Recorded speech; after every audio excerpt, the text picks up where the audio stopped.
Welcome back to Through a Glass Darkly Radio. You're watching us on United Public Radio, and the intro music was Song of the Doomslayer by Carl Casey. So, welcome back, everyone. Hopefully, you can hear me. If you can't, let me know because StreamYard says I'm doing just fine. That doesn't mean I am, though, as we have seen in prior streams. So if someone could just give me a confirmation that I'm good. So if I need to repeat. Can you all hear me? Good morning, Scott Ian. Good morning, Johnny. Can you hear me? Okay. All right. We're good to go. All right. So tonight, we are going, at least my tonight, we're going to focus on owl omens and synchronicities and all sorts of crazy stuff. And the reason that we are, I think, is like, last night I had an owl fly directly over my head, clearly great horned owl, like right over my yard, over my head. The prior night, there was one, probably the same one, that landed in a tree in the neighboring property and started hooting. I went outside and there it was, just kind of sitting there. I, obviously tried to take a picture, but, as soon as I got my camera out, it was gone. So, and then I think, it was like 3 nights in a row. So figure it's time to talk about the owls again. So a little bit less material than I had from last week, but it should take us pretty far into the topic. So without further ado, let's get started.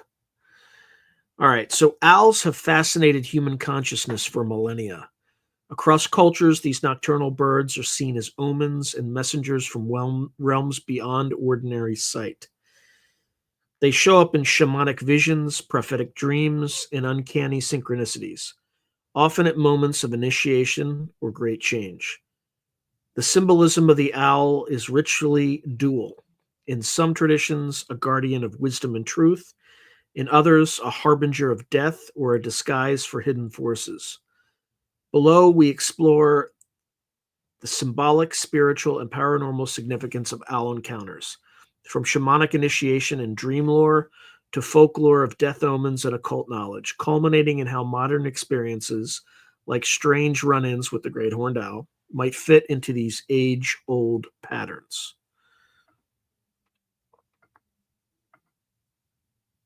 Yeah, indeed. The owls are not what they seem, Scott. All right.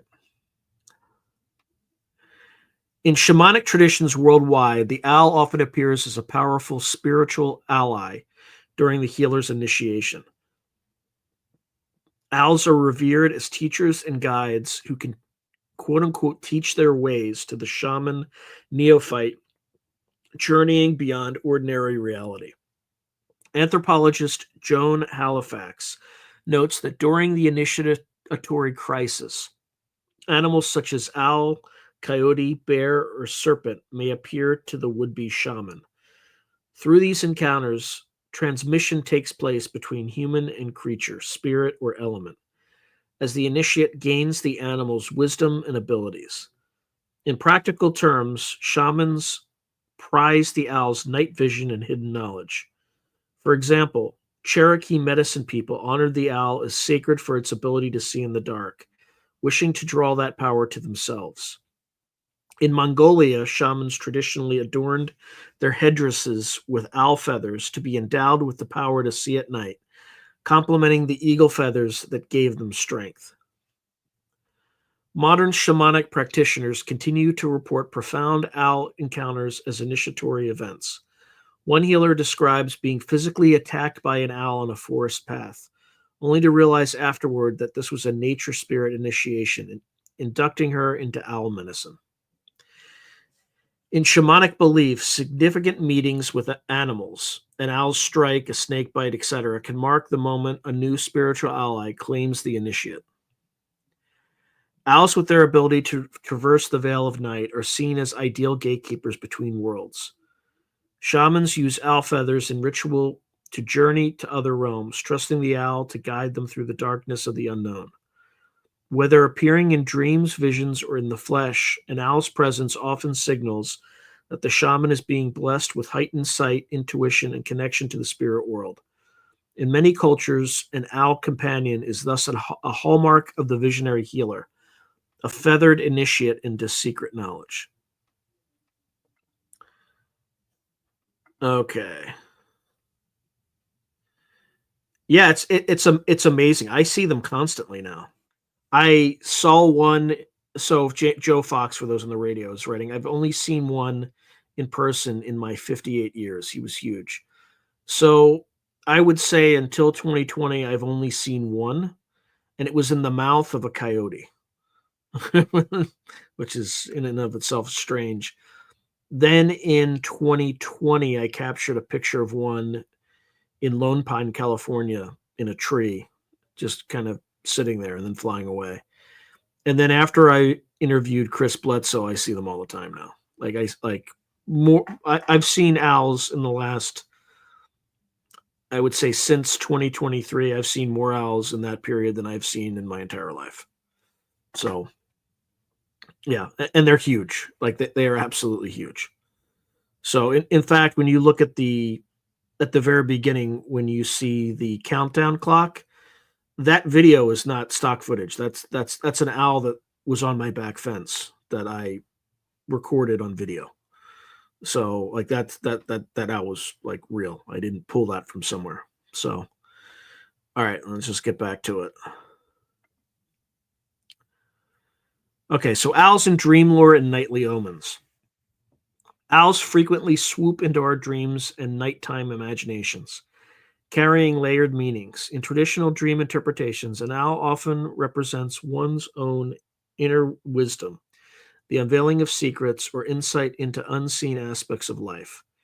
Because owls see through darkness with wide, unblinking eyes, dreaming of an owl can symbolize that hidden truths are coming to light or that the dreamer is developing keen intuition.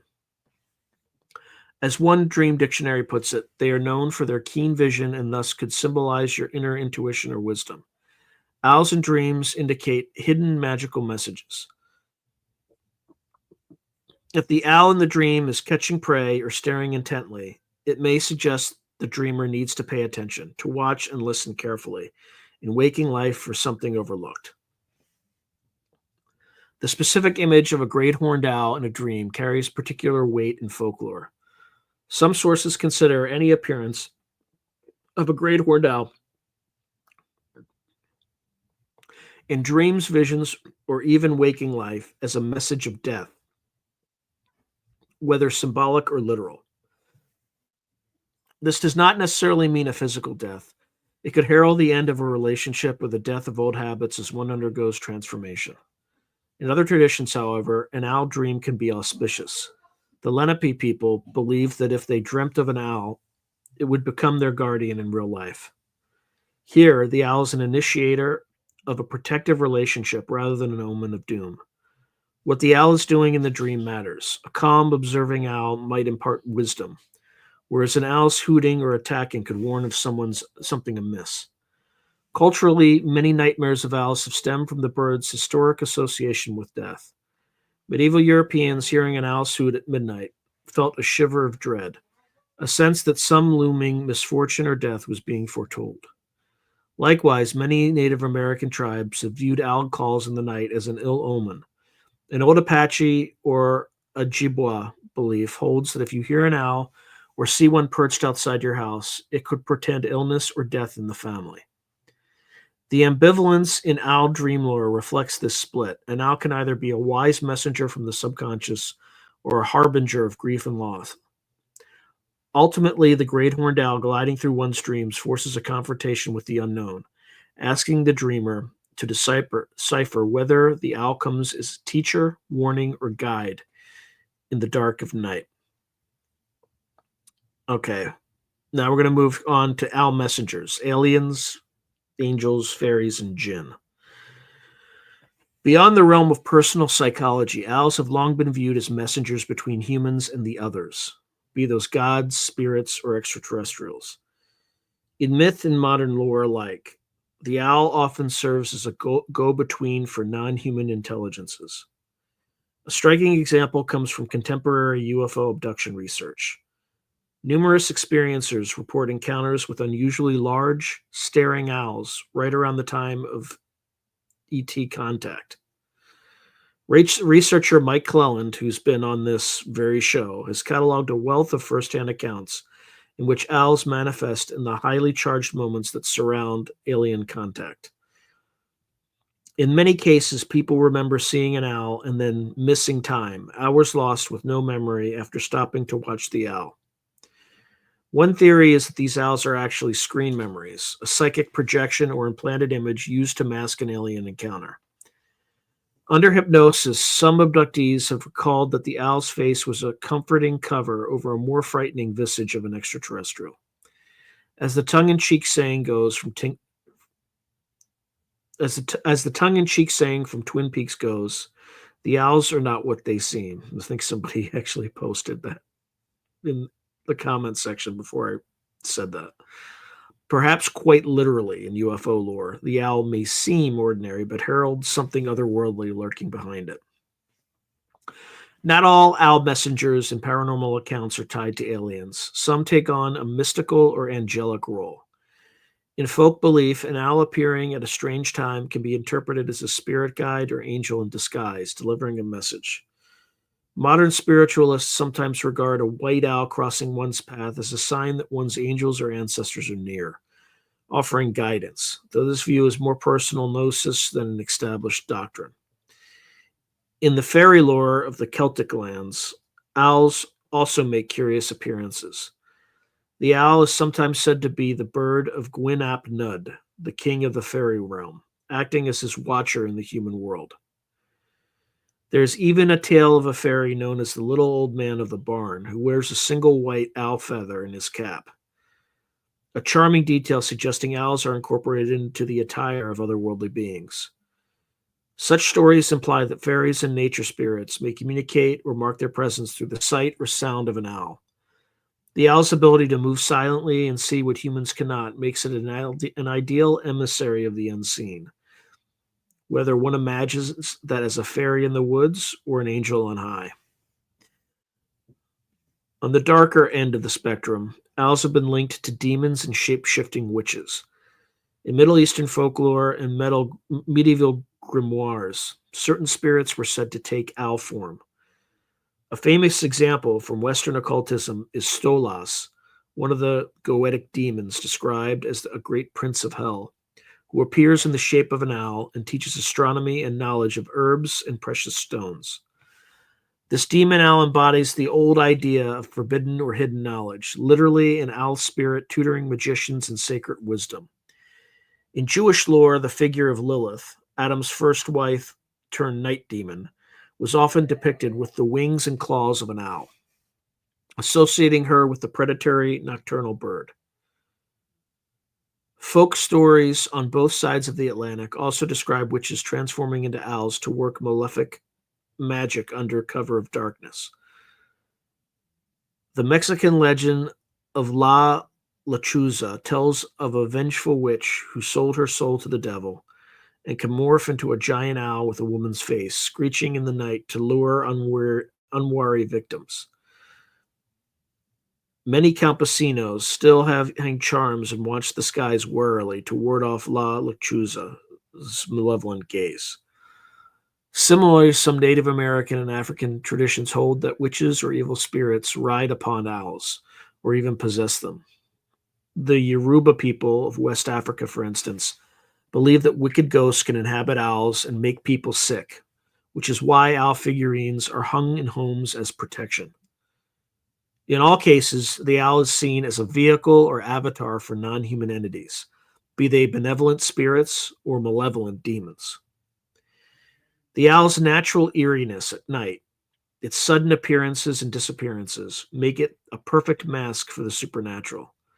Whether one interprets an owl's gaze as an alien's gray eyes or its hoot as the cackle of a witch, the owl serves as a mediator, a living symbol bridging our world and the mystery beyond. All right, let's take a quick breath and see if we got any other comments. How you doing, Viva? Nice to see you from Mankato, Minnesota. Well, we'll see. I'm assuming it. I mean, it was pretty clearly. I mean, I didn't get it on camera, but all right. Let's see. It's a spectator. Who knows? Who knows? Okay. Let's talk a little bit about owls as omens of death and transition. One of the most pervasive beliefs about owls is that they are omens of death. The owl's mournful hoot and nocturnal habits have, in many cultures, linked it with the spirits of the departed or the approach of mortality. An owl's appearance at night, when people are helpless and blind, was linked with the unknown. Its eerie call filled people with foreboding. A death was imminent or some evil was at hand, writes one historian of medieval Europe. In Celtic folklore, the owl was sacred for the Cailleach, the crone goddess of death, and the owl's call in the night was often sensed as an omen that someone would soon die. The very Gaelic word for owl, Cailleach, I have no idea how to pronounce that, means night hag, reflecting the belief that an owl flying by night might actually be a deathly spirit or witch in disguise. Thus, for the Celts, an owl's cry bore a chilling warning from the other world.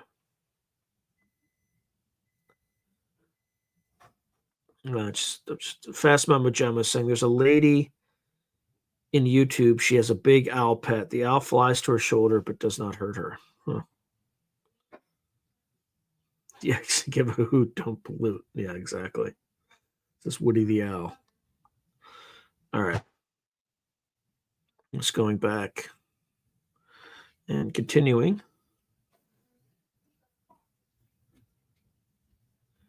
Indigenous traditions around the world echo this fearful respect.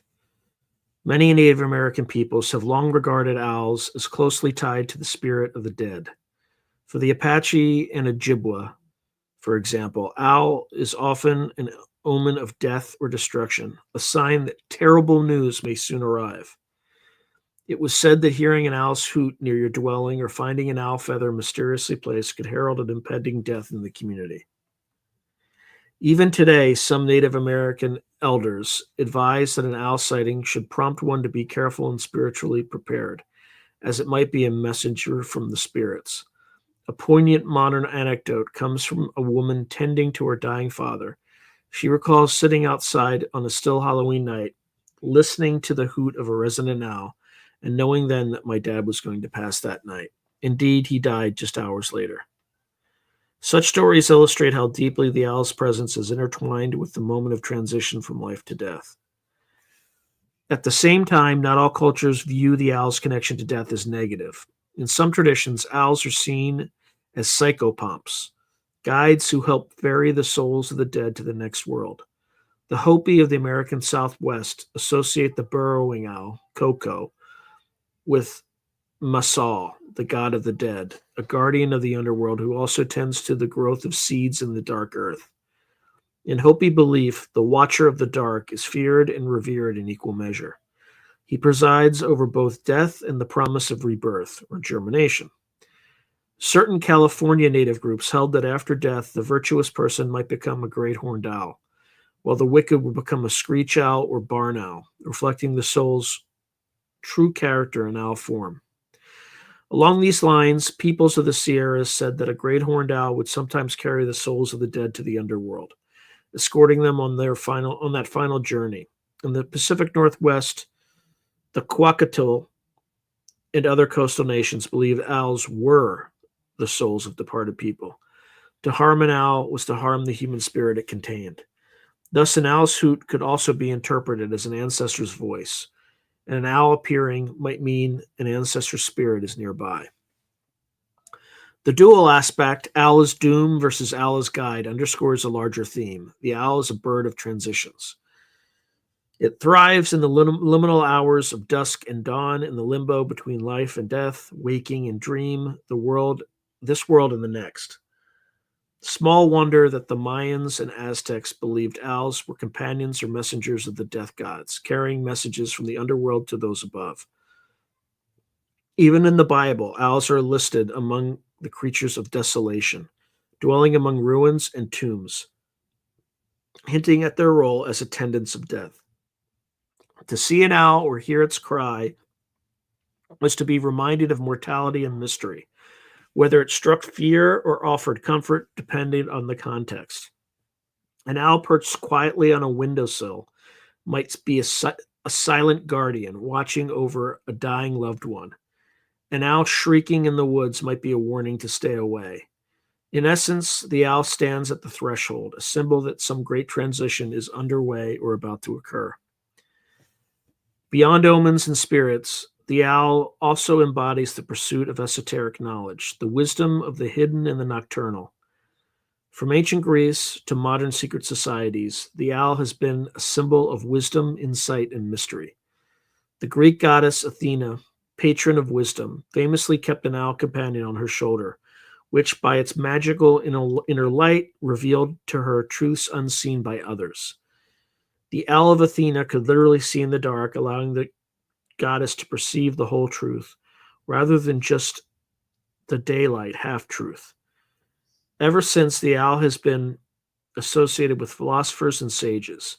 Hegel's adage, the owl of Minerva flies at dusk, metaphorically speaks to how true understanding comes at the end of an age, with hindsight, again linking owls to deep insight and twilight, or at twilight. Conversely, in folklore, the owl's wisdom was often deemed forbidden or suspicious, since it was gleaned in darkness.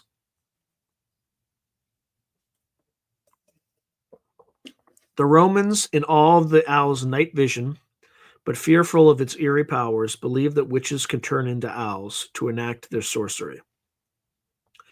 An old Roman superstition held that if an owl was found in one's house, it must be killed and nailed to the door to avert whatever evil its presence foretold. Roman sorcerers also taught that placing an owl's feather on a sleeping person would magically compel them to speak their secrets aloud, a practice illustrating the owl's role in extracting hidden knowledge. Throughout the Middle Ages in Europe, owls became closely associated with witches, occultists, and the demonic.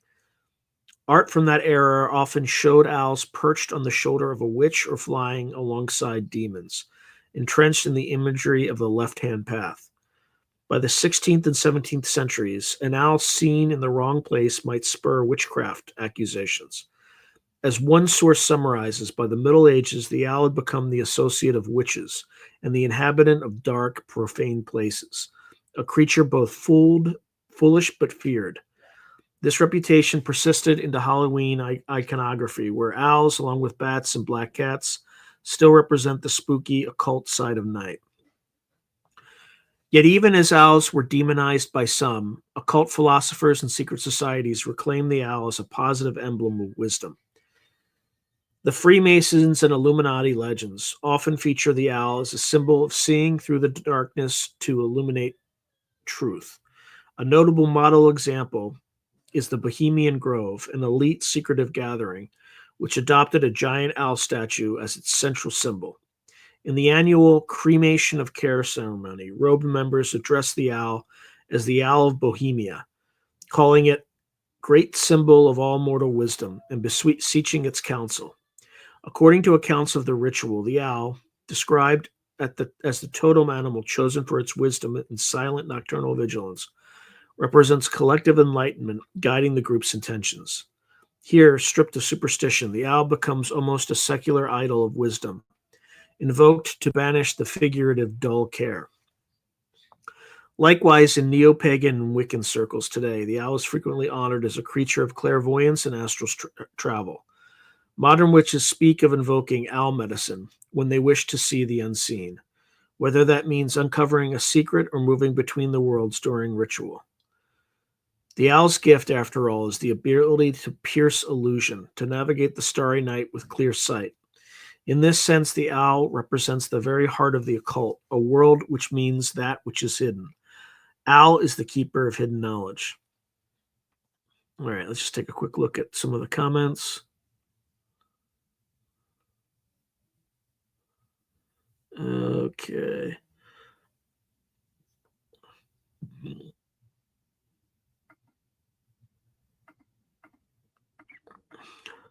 How you doing this year? Good to see you. Breezy writes, I've seen owls in a bird sanctuary. I was both mesmerized and liked them. They seem psychic and superior. How you doing, Miss Tammy? They're usually not around. So Johnny Topside is saying they get bullied by corvids. Usually the ravens are asleep by the time the owls come out. So Fast Mama Gemma is just my bird laid an egg 2 days ago. She's an African gray. Okay. Wow. All right, so Fast Mama Gemma says add calcium to her food after the first night. She can lay up to 4 per year. Cat's tongue is asking, I wonder what they taste like. I don't know. I wouldn't eat them. How you doing, Logan?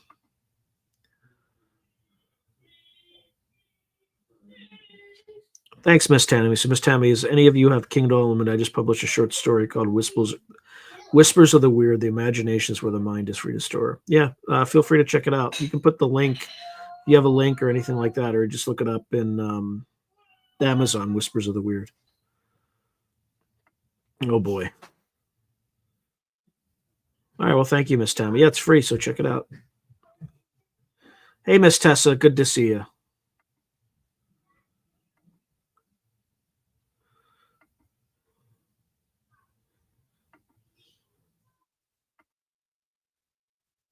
Okay. All right.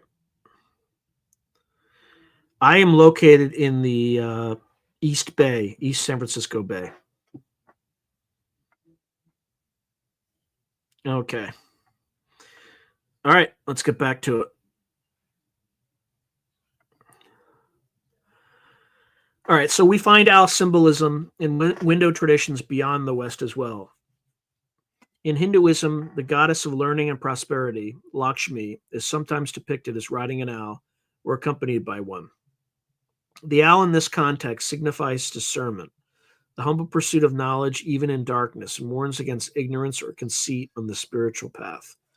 In Buddhist and Shinto folklore of Japan, owls, fukuro, are paradoxically both lucky charms and symbols of protection from suffering, believed to ward off bad fortune. Across cultures, whether cast as sinister or sage, the owl is consistently linked to knowledge that is inaccessible to most. The secrets of the night, the wisdom of the cemetery, the counsel of ancient gods. Those who work with owl in esoteric practice do so to awaken their own inner sight. As one modern mystic writes, owl is a messenger of magic and inner light, symbolically connected with clairvoyance, astral projection, and magic of all kinds. Owl is a harbinger of all things occult. In short, the owl presides over the threshold of initiation, be it the shaman's initiation, the initiate of a mystery school, or anyone who seeks truth in the darkness. Okay.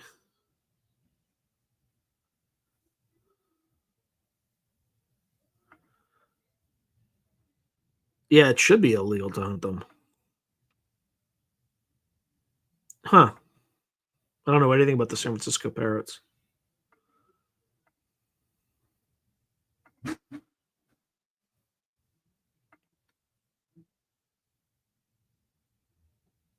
Oh, I think I may have had one because I think I found one in my yard. I didn't know it was illegal to be in possession of an owl feather. I mean, I have a raven feather right here, but there was another feather I had on the ground. I had no way to verify it was an owl, though.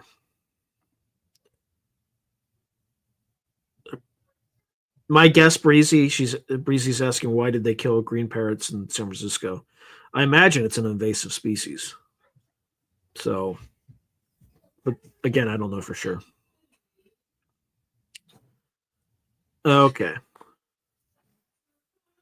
All right. So continuing. So guides and harbingers.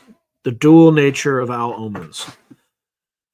Considering the breadth of owl symbolism, it becomes clear that the owl wears two faces in human tradition, one of beneficent guidance and one of ominous warning. These are not mutually exclusive, but reflect the duality of the owl's powers. Many cultures actually encompass both views.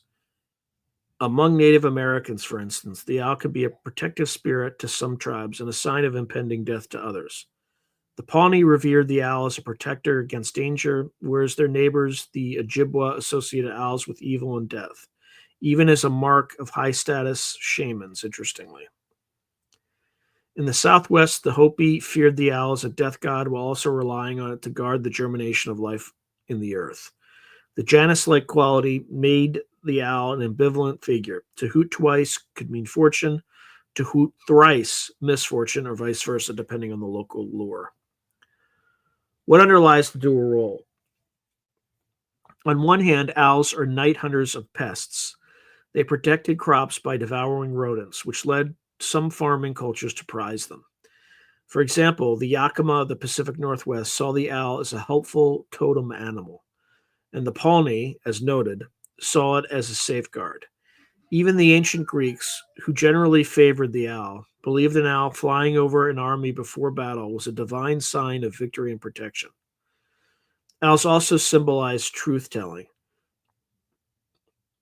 They unmask those who would deceive you, according to Irish folklore. Hence, could be seen as guardians against deception. In these positive guises, the owl is a guide, whether guiding one through darkness to victory or to wisdom. On the other hand, because owls are active when humans are most vulnerable at night, they naturally become omens of the unknown perils of darkness. The same owl that guides the dead to rest might also be viewed as stealing someone's soul away. In Africa and Latin America, as we saw, owls are often thought to be witches or evil spirits, never a good sign if one is watching you. The harbinger of doom aspect arises especially in societies where an owl is rarely seen. Its sudden appearance startles the psyche. For instance, in the Philippines, which does not have many owls, an owl showing up is taken as a serious warning to exercise caution. In medieval Europe, the owl's foolish appearance, flat face and big eyes, also led it to being associated with folly or sin, further tainting its image. Yet even in the Middle Ages, the owl's foolishness was feared. People sensed that behind the eerie visage there was a potent force. This duality of omen can sometimes be felt in a single experience. One person might feel an owl saved their life, while another feels an owl cursed them. The truth in tradition is that the owl is neither inherently good nor evil. It is a messenger. How we judge the message depends on context. Owls simply reflect transformations. An owl's arrival means pay attention, something is shifting. If one is prepared and open-minded, the owl's shift might be a welcome guiding light. If one is fearful or fate is truly dire, the owl may seem like the herald of doom. As the Owl Pages folklore summary aptly states, few other creatures have so many different and contradictory beliefs about them. Owls have been both feared and venerated, despised and admired, considered wise and foolish, and associated with witchcraft and medicine, the weather, birth, and death.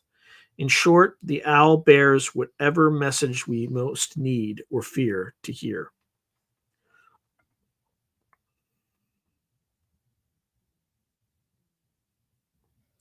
Let's see.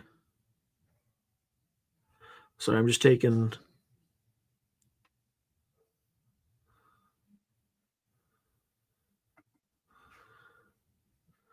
Okay, so Fast Mama Jama saying this is in response to the killing of green parrots in San Francisco.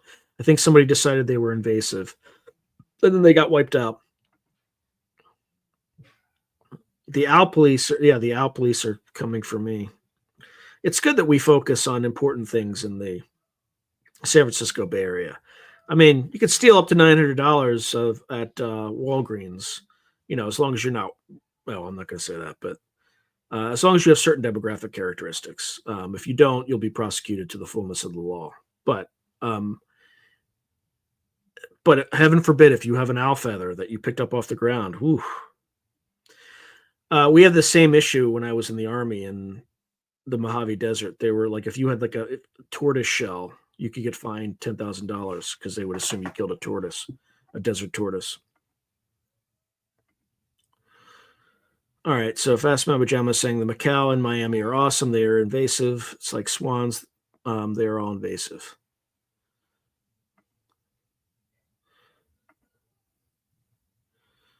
Listening to someone read literature. I don't know what literature I'm reading.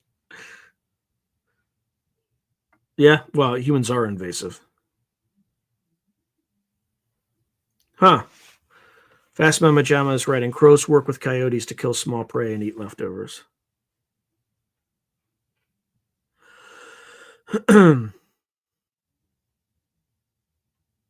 Yeah, Miss Tammy, you could probably put a link in the comments, but I mean, and then people can look there afterward.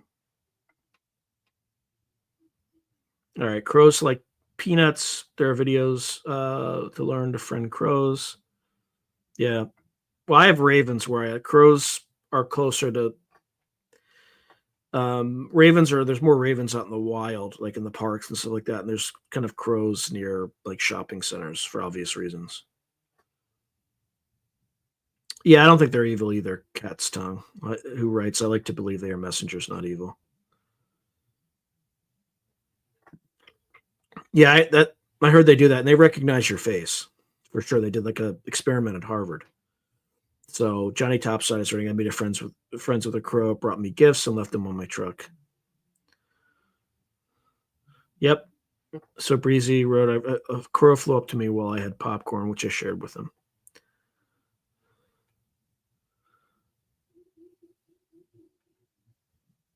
Yeah, crows are. Again, I have ravens around my house. In fact, I saw one fly over today. But crows are, they're both corvids. Ravens are kind of similar. They're just much bigger. Hey, Joshua, good to see you. All right, let's just continue. All right, so we're going to go into Celtic owls, hags, heroes, and ancient lineages.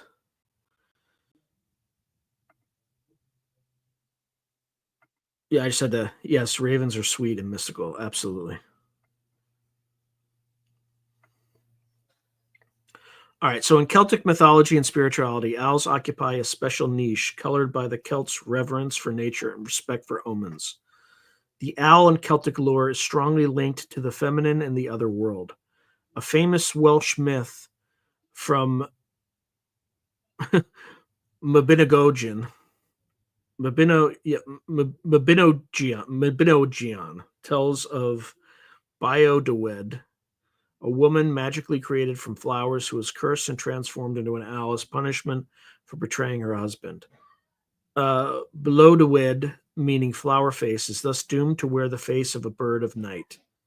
Gwydion, the wizard who curses her, declares, "Thou shalt not show thy face in the light of day, and thou shalt lose, and that shalt lose thy name, but shall always be called Blodeuwedd." And so Blodeuwedd is an owl, and for this reason is the owl hateful unto all birds. In that myth, we see the owl cast as an outcast, hated by other birds and banished to the night. Yet Blodeuwedd, in owl form, also becomes a kind of eternal guardian, retaining her name and memory. She survives as an owl when all others perish. The myth hints at the idea of a hereditary curse or lineage carried via the owl. Blodeuwedd's name and story live on in every owl, linking each owl to an ancient tale of betrayal and transformation. Celtic stories often personify owls and enchanted beings with long memories. Another Welsh tale recounts the bird Taliesin conversing with an owl who swears she was once the daughter of a lord before being transformed by Gwydion's magic. Here again, an owl is actually a person of a noble lineage under enchantment, suggesting that owls in Celtic lore may all be viewed as humans or deities in another shape, carryovers from a prior age. Owls also appear in Arthurian lore in the quest for the infant god Mabon. King Arthur's men seek out the oldest animals for wisdom. Among them, they find the owl of Quim, or Cowlwood, so ancient it remembers the oldest creatures on earth. The owl cannot help directly, but points them further, proving itself a venerable guide in the chain of knowledge. The longevity of owls, some species can live many years, combined with their solitary nature, made them symbols of antiquity and endurance to the Celts. In one humorous Welsh folktale, an eagle seeking a wife meets a 700-year-old owl from a distinguished family and immediately decides such an ancient, well-born creature is a suitable bride. The whimsical story reflects how an owl's age and lineage, 700 years, is essentially immortal, were admired. The owl came from a good family, implying a line of descent or wisdom worthy of respect. The Celts also wove owls into their understanding of the spirit world. As mentioned earlier, the owl was seen as a form of the Cailleach, the primordial hag goddess who rules winter and death. To this day in Gaelic, the barn owl is called Cailleach Oedach Gael, or Gael, I can't pronounce it, the white old woman of the night.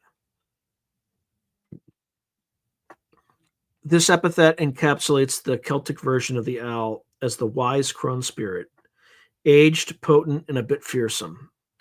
The owl, as the Cailleach, was thought to foresee death, thus her call portended dying, but also to guide the dead. In a sense, the owl in Celtic lore is the priestess of the night, initiating souls to the other world. There's a strong suggestion that knowledge of owls was part of hereditary Druidic and poetic lore. The Druid Animal Oracle, a modern compendium of Philip Carr-Gomm drawing on Celtic symbols, notes that because the owl is sacred to the goddess in her crone aspect, one of its Gaelic names is Cailleach Oedach. The Cailleach is the goddess of death, and the owl's call was often sensed as an omen that someone would die. Thus, the ancient priestly class encoded the owl with their deepest mysteries of life, death, and rebirth. Interestingly, Celtic owl lore isn't all grim. The owl had protective and wise roles too. The goddess Arianrhod, a Welsh moon deity, was said to shapeshift into a large owl at night, using its eyes to see into human souls. In her owl form, Arianrhod would fly with strength and purpose through the darkness, offering comfort and healing with her wings to those who sought her. Here, the owl is literally a goddess of spiritual insight, capable of perceiving truth and dispensing solace. The dual This dual identity, crone of death and healer of souls, shows up in family lines as well. Many Celtic clans claimed animal totems. One could imagine a druidic lineage or a family of bard, taking the owl as their symbol, signifying wisdom and darkness. Indeed, within Celtic legend, we find hints of families tied to owls. The fact that Blodeuwyd's name endures as the Welsh word for owls keeps her family alive through language. And the 700-year-old owl bride suggests a clan of owls passed down over centuries. Folklore aside, historically, the owl was used as a heraldic emblem in some Brythonic territories, often to signify vigilant watchfulness at night, important for guardians of the clan. Finally, Celtic folklore sometimes blends owls with the fairy realm. In one Scottish tale, the king of the fairies keeps an owl as his pet or emissary, and a Scottish fairy exile spirit called the Little Old Man is described wearing an owl feather. These fragments imply that owls serve the Tuatha De Danann, the fairy race, as watchers. Even a ghost story from the 19th century Celtic lore mentions an owl. A great-great-grandmother's ghost is finally laid to rest by 7 parsons, and after that, an owl is seen flying from the house, perhaps the freed spirit taking owl form one last time. In sum, the owl in Celtic tradition is deeply enmeshed with magic and lineage. It is at once an initiated form of a punished sorceress, a trusted avatar of goddess and fairy, and a symbol passed through generations carrying the torch of eldritch knowledge. The Celtic owl is nearly always female, ancient, and wise, an embodiment of the old ones watching over the living. All right, let's just take a look again at some of the comments. Whew.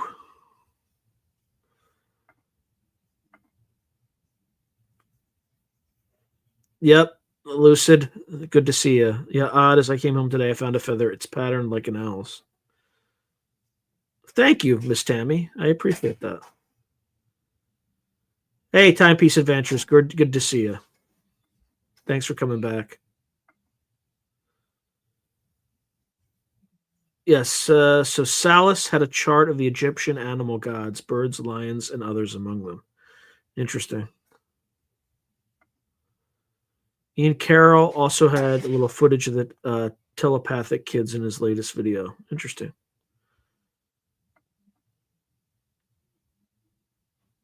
Yeah, he's probably going to eat your chickens. He probably saw you, and you're probably the only thing that prevented him from eating those chickens. So, all right, let's get back to it. All right, so we're talking about the Celts. We talked about a number of other items with owls and initiations and things like that. Now we're going to talk about strange encounters, personal owl synchronicities in modern life. So, given the wealth of symbolic context, how do we make sense of uncanny personal experiences with owls today, particularly encounters with great horned owls that feel meaningful or synchronistic? Many people have reported oddly timed owl sightings that seem to convey a message or mark a turning point. These experiences often mirror the motifs in folklore, as if the old patterns are still playing out through modern lives. For some, an owl encounter is a sign of a warning or transition, much like the classic death omen or spirit message.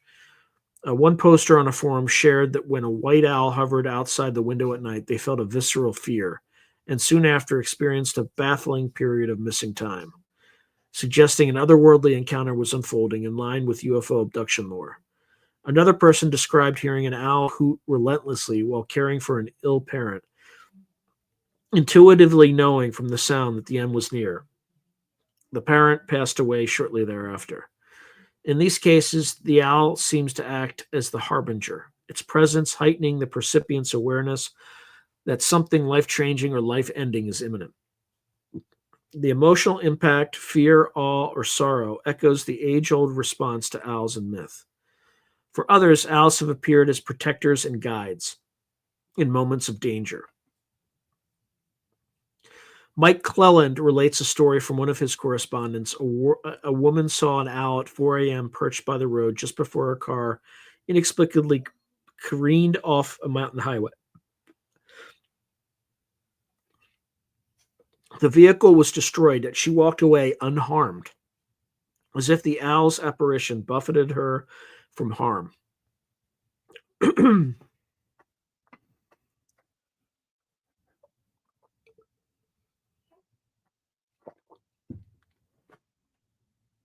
Excuse me.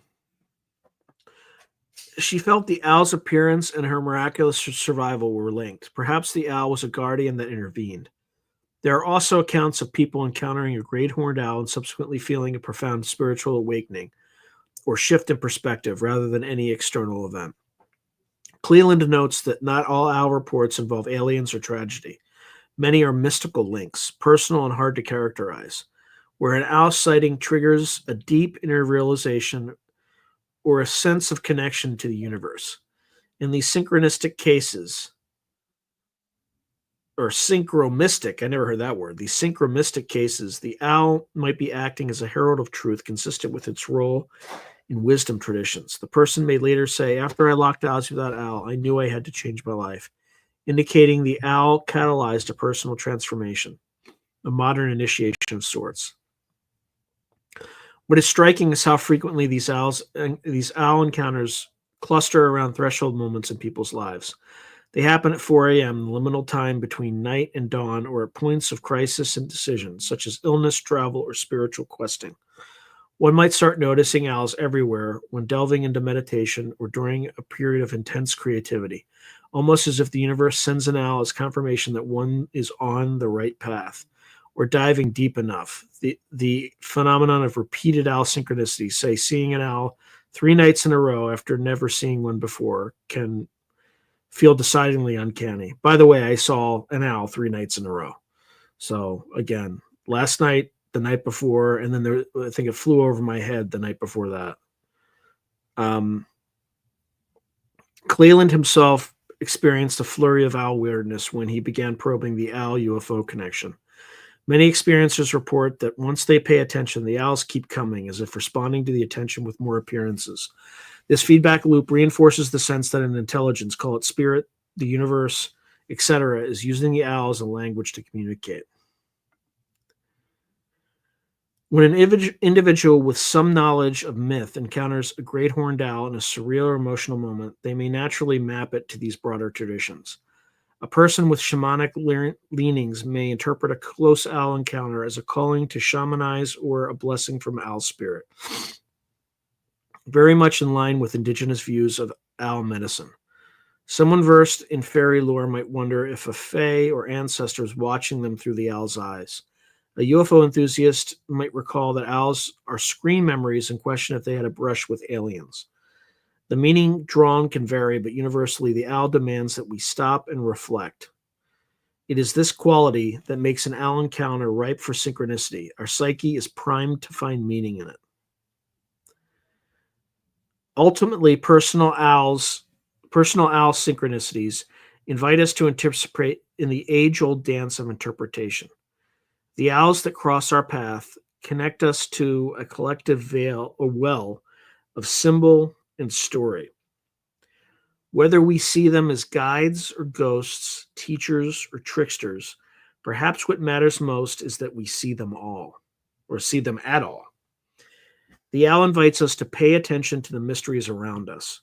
As one writer observed, that people are actually having experiences that imply contact with some sort of non-human intelligence is strange enough. Adding owls into the mix makes it all the more bizarre. The owl is playing a small role in the grand drama, a riddle begging to be solved.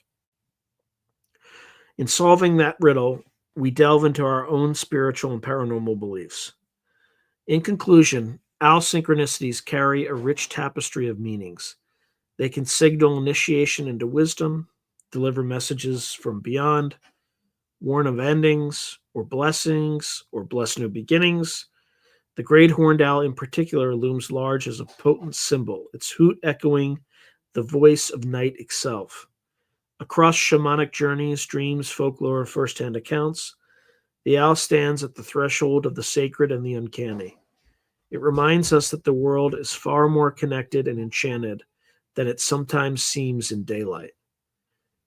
The next time an owl stares into your eyes or calls outside your window, you might well ask yourself, what transition is this messenger marking in my life? What hidden truth is unfolding in its wings? The answers lie in the stillness of the night, in the space between your intuition and the owl's gaze, a space where ancient tradition and personal experiences meet. All right. That's it. I told you it was shorter this time around. Normally I have another, a lot more after that.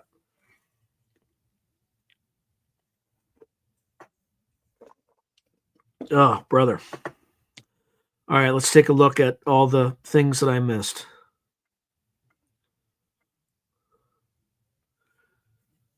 Okay, so Fast Mama Jamma says, right, I saw a video history of chickens. They were used for fighting for 2,000 years until they moved to India. Yeah, I think they're also like the ancestral descendants of like T-Rex, I think.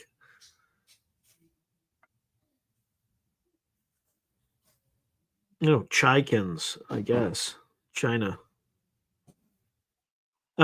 Miss Tammy, I saw an owl 3 times in the last, not today, but I still might see one today if it's dusk by the time I finish this. But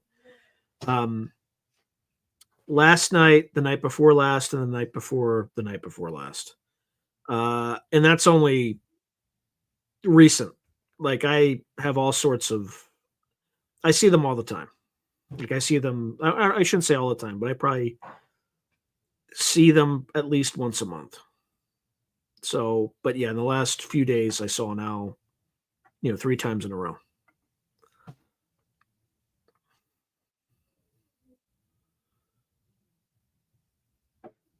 Yeah. So Jesse's writing, OMFG. I was taking my son to the airport at 3 a.m. a couple weeks ago for a school trip. And about a quarter mile down the road, huge owl standing in the road. Oh boy. I'm assuming that owl was less than 3 feet tall, because if it was more than 3 feet tall, it wasn't an owl. Yeah, it probably is a sign of some sort. But like I said at the beginning, I've seen more owls in the last 2 years than I've seen in the rest of my life combined. Yeah, yeah, exactly. Like a la Harry Potter. Huh. Yeah, I've never seen like a day owl, if they exist. I appreciate that, Miss Tammy. Yeah, I think I take hints. And it was like it was pretty on the nose.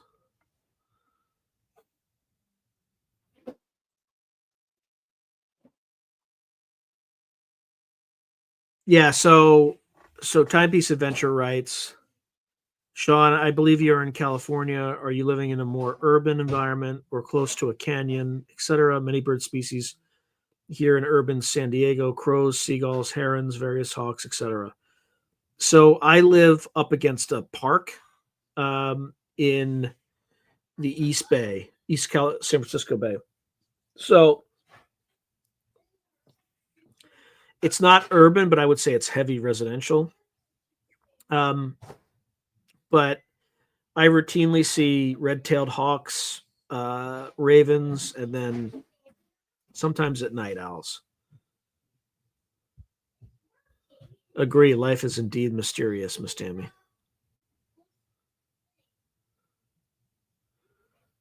Yeah, that's the creepiest part about them. When they fly, you don't hear them, right?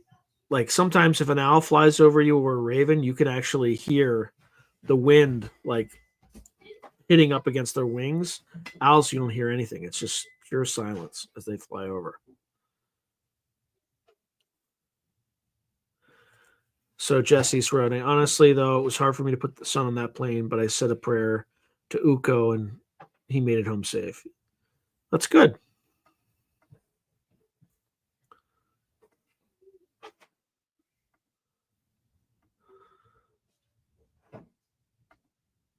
Yeah, they're super stealthy hunters. All right, so what do folks want to talk about? I mean, I could show. I wonder if there's a easy way for me to do this, because I have like tons of raw videos of owls that I've taken. Many of you have seen these before. Um, oh, where is that?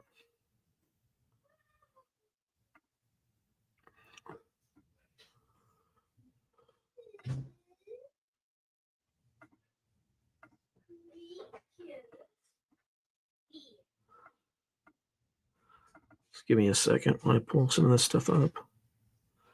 Um,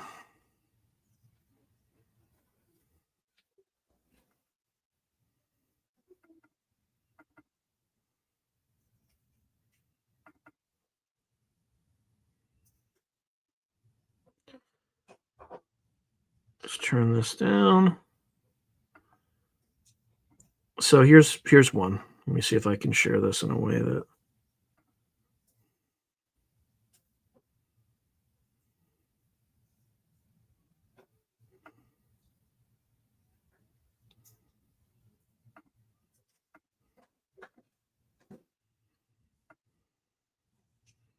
All right, I turned off the sound so you all don't have to listen to it, but this is one that I captured. You see it up here.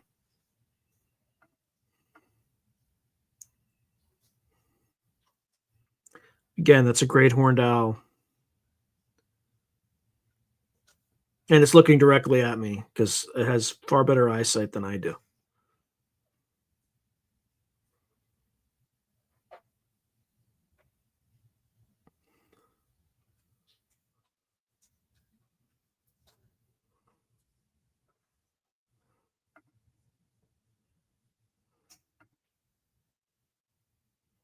Okay.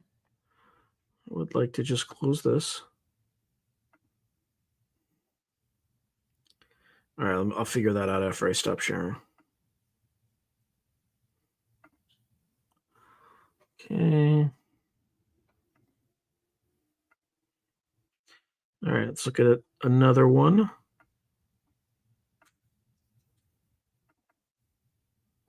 Maybe not that one. All right, and I don't know if you'll be able to hear this or not, but it's worth.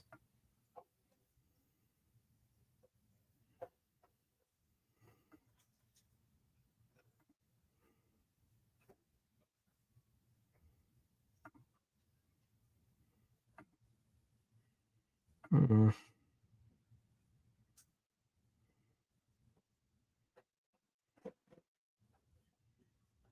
yeah, I don't know if I'm going to be able to. You're not going to be able to hear it, but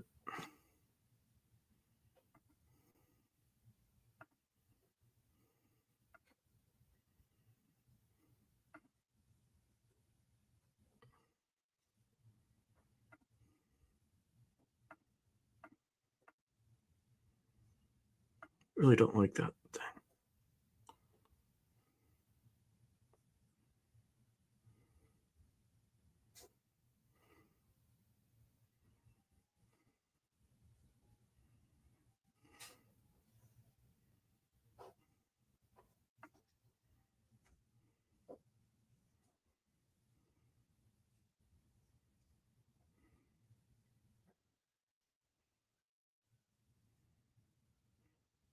They're all big.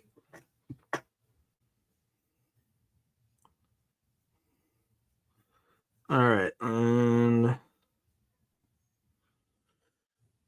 pull another one.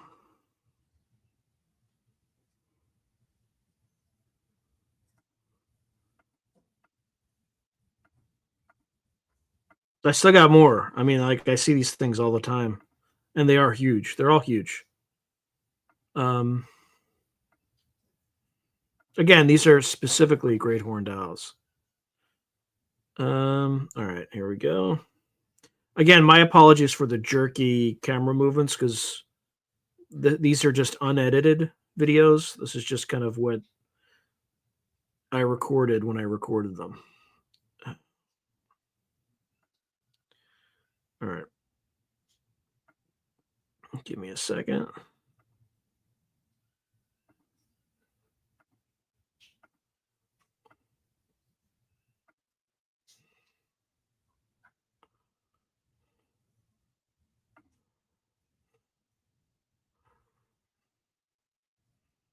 That's just landed on my back fence.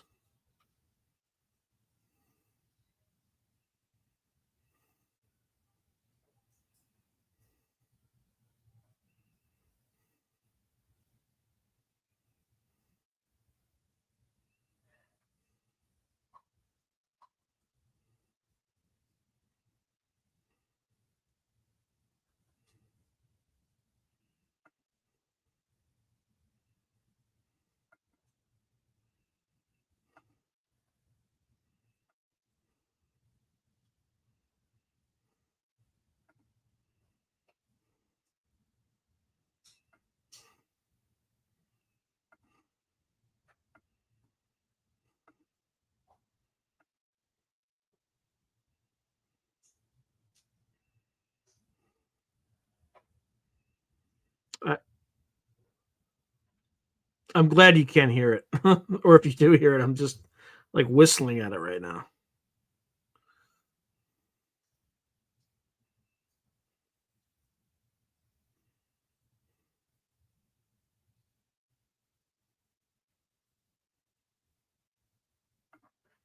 Okay, think I have like one more ready to go.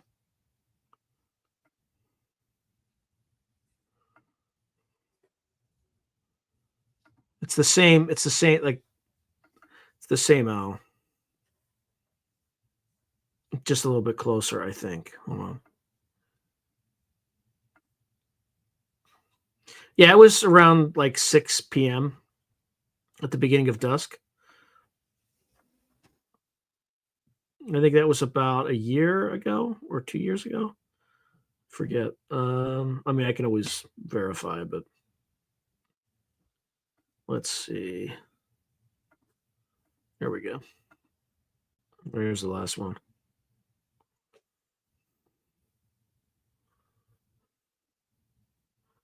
Same owl, just closer.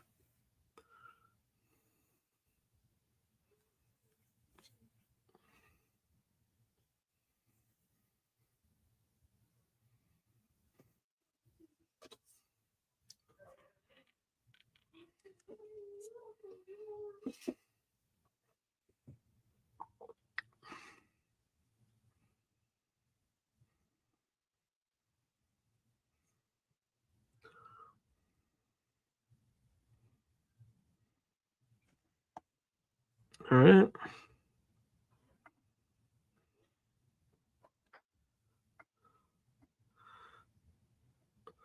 Yeah, who knows?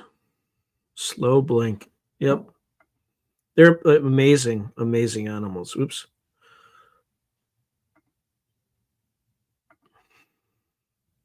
I'm just trying to like delete this thing. Okay, there we go. Anyway, and then I have like a billion photos of these guys, just like nonstop. But I definitely see them a lot more than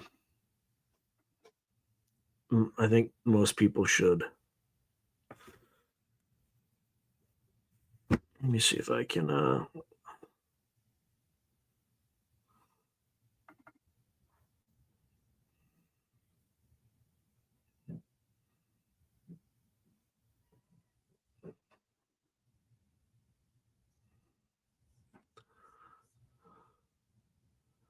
I don't know which this one was.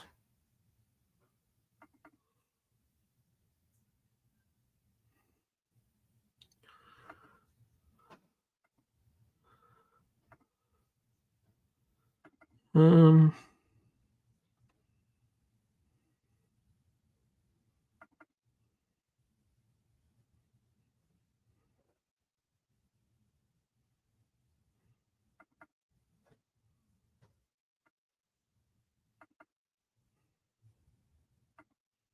this is a little bit. This is not as good.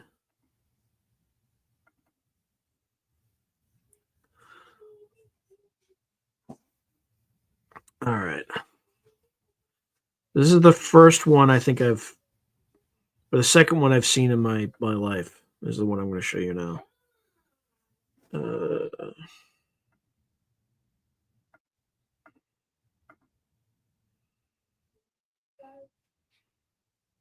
so just kind of like silently sitting there.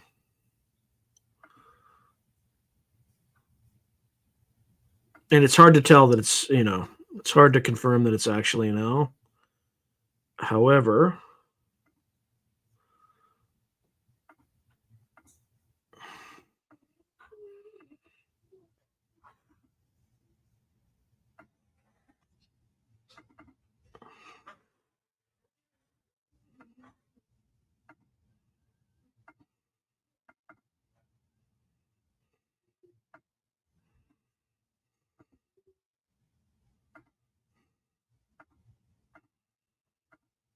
that's when it flew away. So,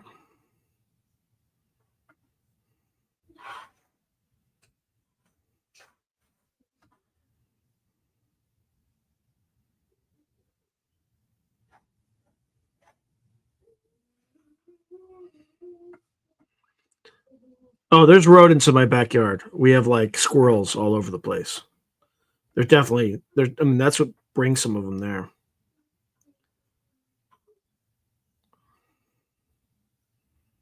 Wow, 5-foot wingspan. Yeah, I believe that. Yeah, they're massive. Yeah, they're definitely. I think there was one on my house the first night. I think it because it flew right over my head.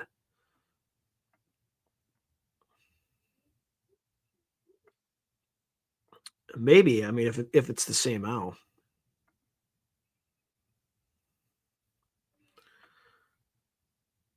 Yeah, quail are annoying. They have that.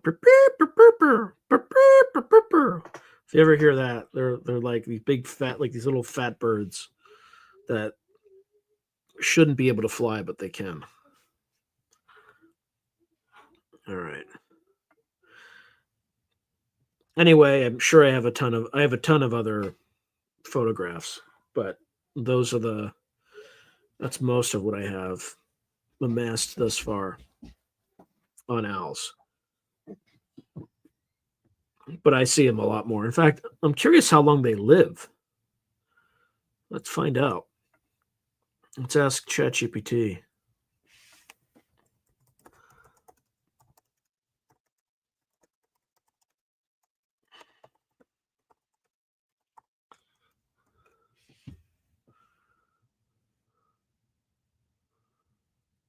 Wow.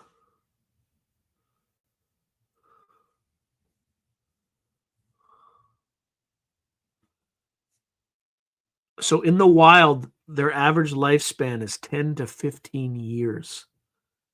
In captivity, they can live 20 to 30 years, sometimes longer.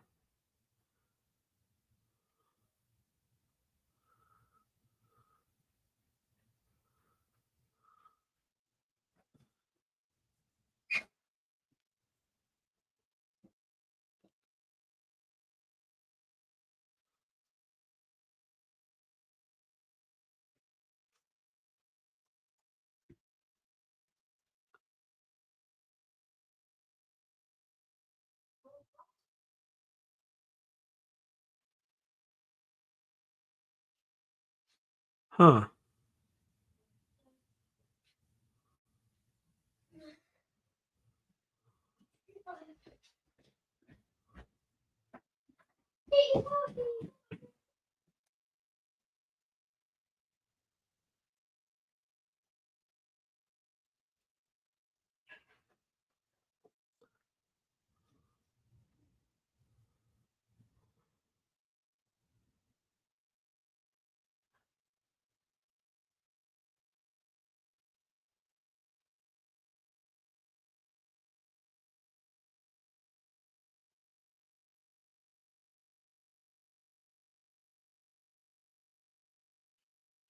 All right. I'm going to share. I'm going to share. Well, let's see.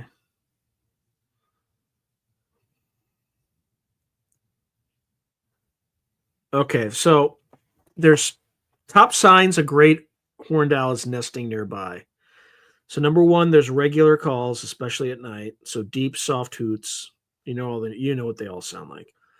If you hear this consistently in the same area, especially during January through April, that's prime nesting season. Yeah, so that's probably why I'm seeing them more often around this time.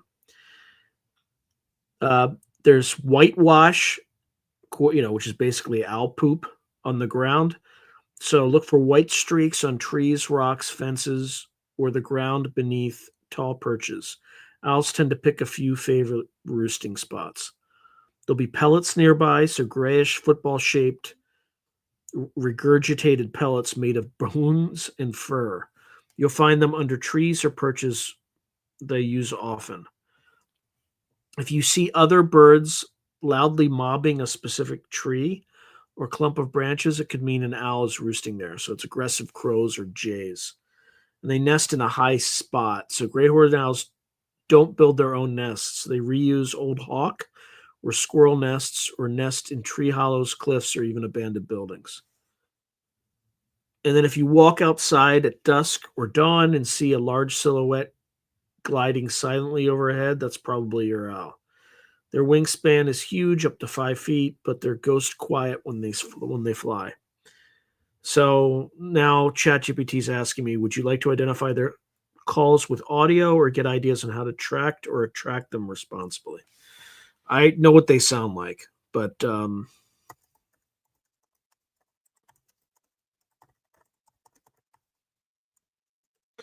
let's just ask how to track and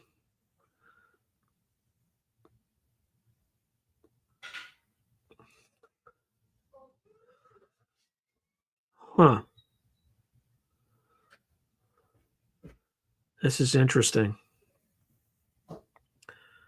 Okay, so tracking great horned owl. So map the calls, keep a log of when and where you hear hooting, especially at dusk and dawn. Note compass direction and time. They often call from consistent perches. So there should be one landing like right over there, about 100 feet to my left. Around like not quite this time, but maybe another 30 minutes or so.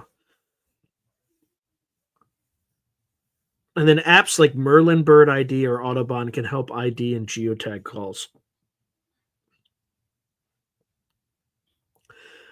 The second thing you can do is look for signs at the base of trees.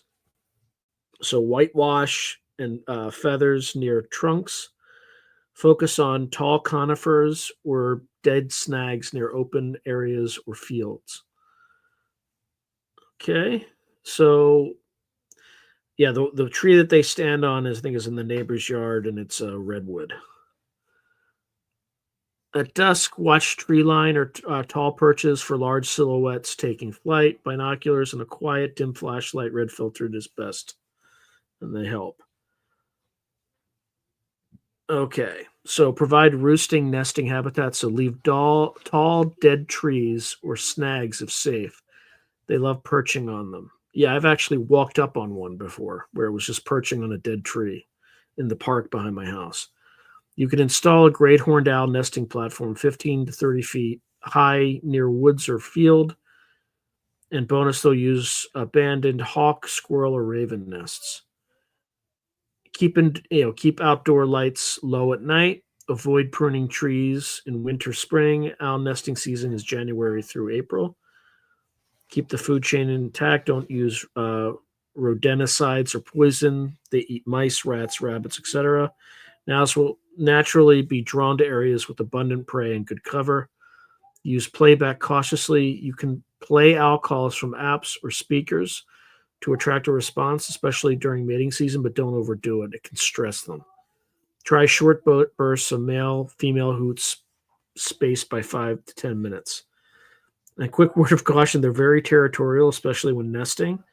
They've been known to swoop at intruders, even people, if a nest is nearby. Never approach a nest. Observe it from a respectful distance. Okay, there you go. All right, I haven't looked at comments, but let's see.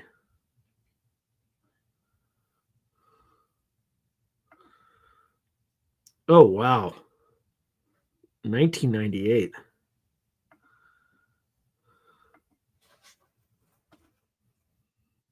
Hey, Bushi Beto. Good to see you. Yeah, that's a good question. What is the oldest living owl? I wonder if there's let's see if there's an answer, actually. I mean, I'm not optimistic, but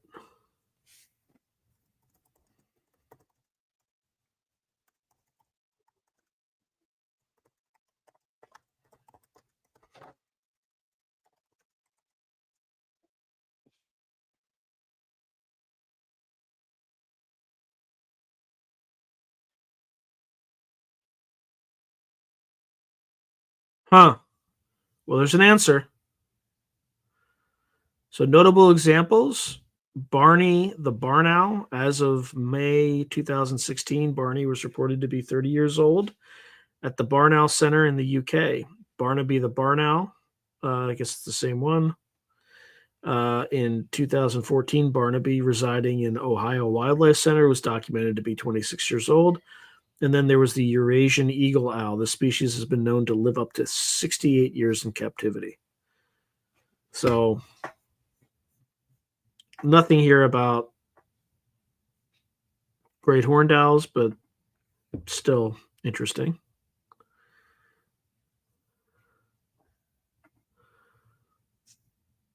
Oh God, used to dissect owl pellets in high school to see if it was see what they ate.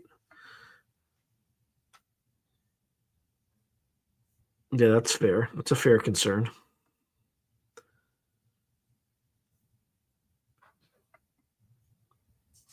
Can you get bird flu from dissecting owl pellets? Let's find out. These are all great questions that I had not anticipated we would be asking and answering in this, but why not?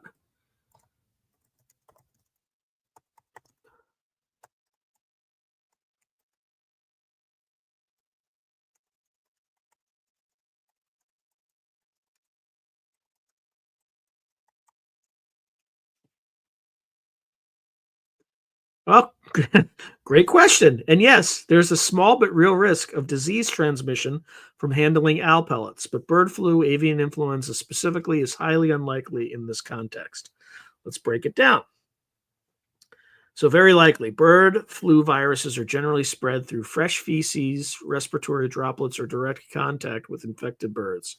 Owl pellets are regurgitated material, so fur, bone, feathers, not feces. And they're typically dry when found. Even if an owl carries avian influenza, the virus is unlikely to survive long in a dry pellet. But there are risks from owl pellets. So, salmonella is the first disease, handling pellets, then touching mouth, eyes. Risk level is moderate. Histoplasmosis, inhaling spores from contaminated pellets or droppings. It's low to moderate, more common with bat bird droppings. Other bacteria parasites, especially if pellets are fresh or wet, low if handled properly. So, some safety tips when handling owl pellets: always wear gloves, latex or nitrile. Avoid touching your face during or after handling. Work in ventilated areas, ideally outside. Wash hands thoroughly with soap and water afterwards. If you're using pellets in a classroom or for dissection, get heat sterilized ones from a science supply company. So there you go.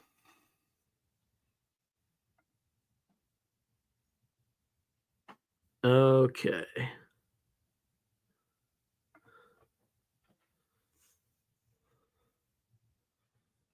Yeah, that's not great. So a number of great horned owls. So Cat's Tongue is writing, yeah, I just searched that there's a growing number of great horned owls and bald eagles getting sick and dying from the bird flu.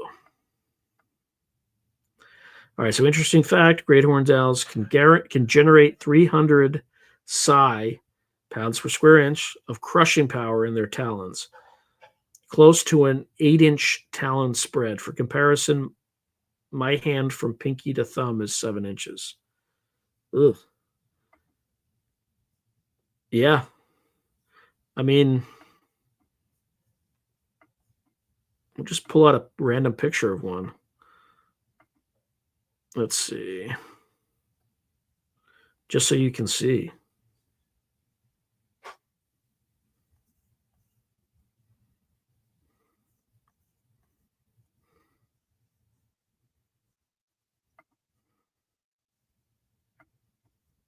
Okay.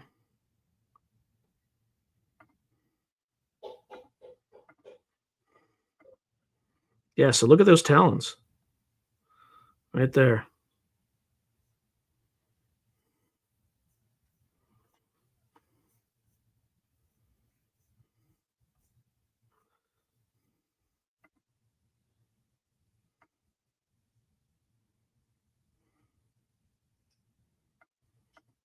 Yeah, they are no joke. They are predators and hunters. They're massive birds. Ugh.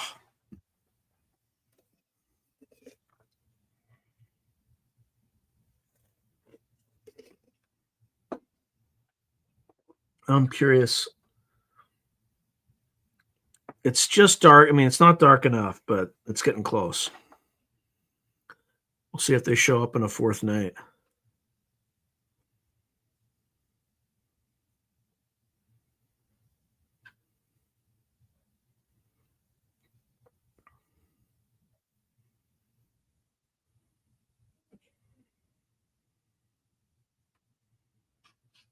What else do people want to know? Anybody have any hypotheses why these things keep showing up? Or is this just they live here? Could just be that.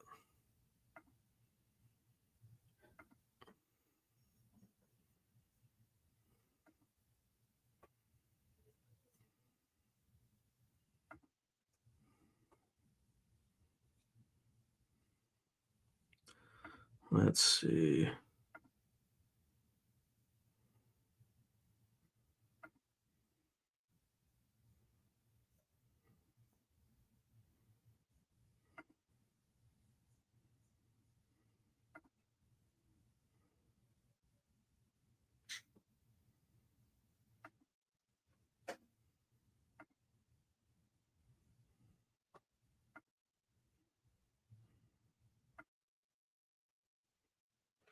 Yeah, I'm very interested in that too, for obvious reasons. And who knows? I mean, it's just like,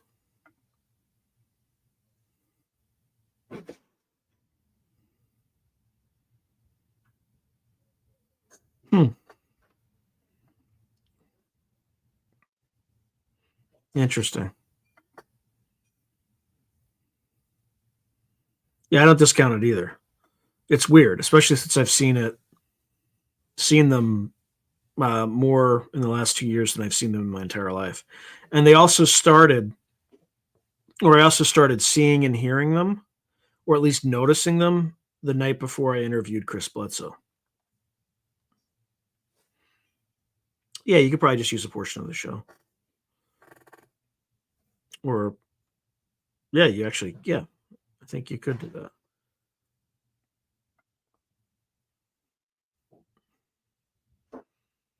I just don't know if you could. I mean, you probably couldn't do it tonight, but you could do it later.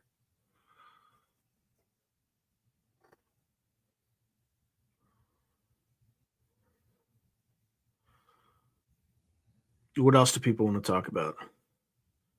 Because I ran out of material like in the first hour, so I'm just. Oh, I should mention this. So I finally heard back from Richard Dolan. So I am interviewing him this Friday. So I'm definitely looking forward to that. There's a bunch of other people I'm trying to interview, but it's been really difficult lately, especially since YouTube changed its algorithm and basically screwed over anyone between 10,000 and who has between 10,000 and 100,000 subscribers.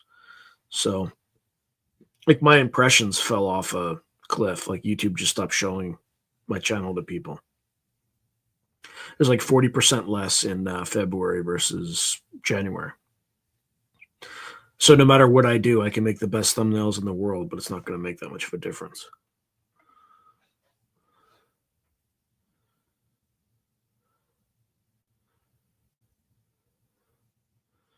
Yeah, well, I haven't interviewed him yet. He could still be a no-show, but I don't think that's in his kind of personality to do that.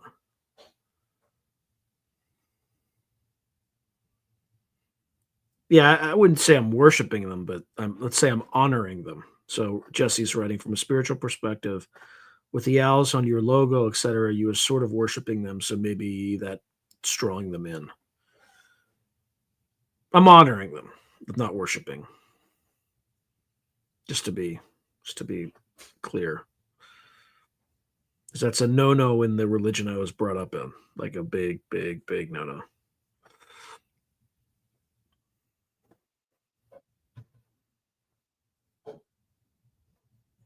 Let's see what else do we get.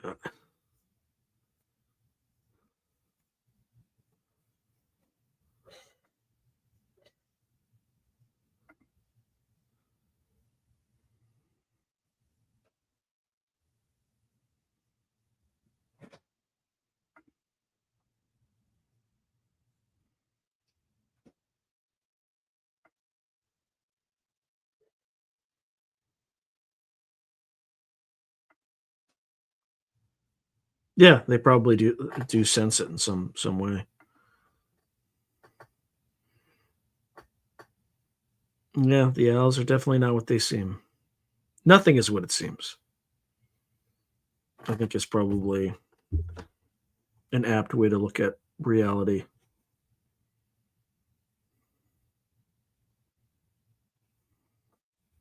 Sorry, I'm just checking something.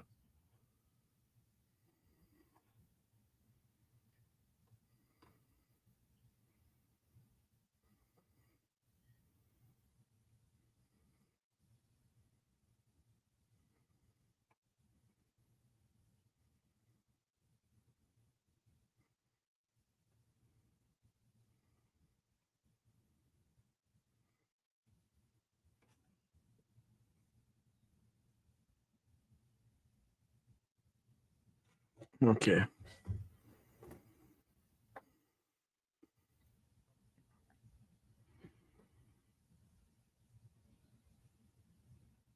What else?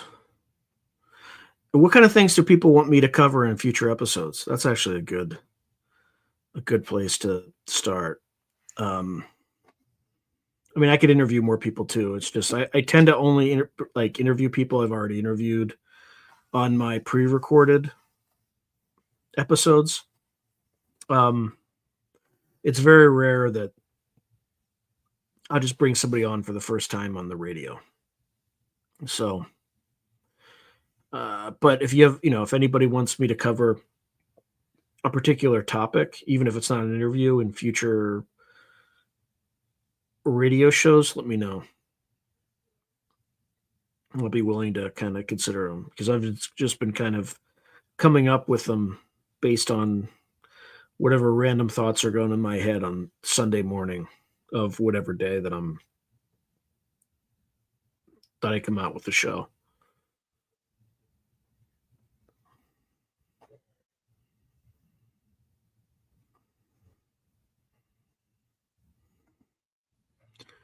Um, that's a good question. Uh, well, I can find out.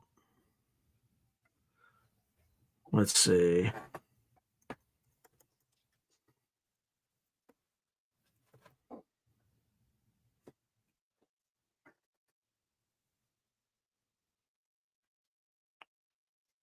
Hmm.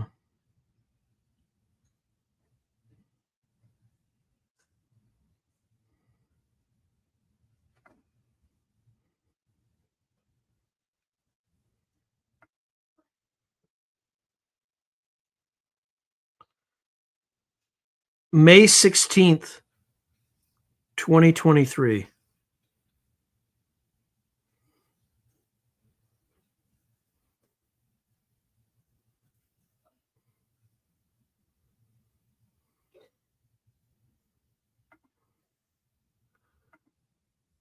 That's when I interviewed him.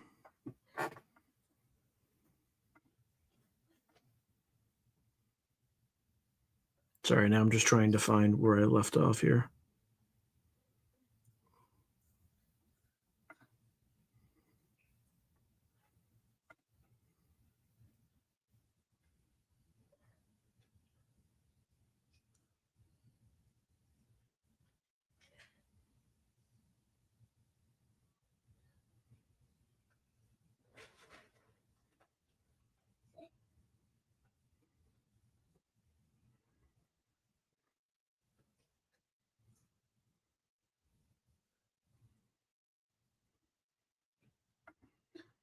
Okay.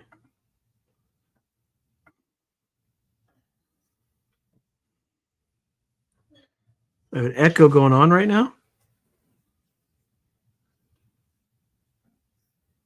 Let's see.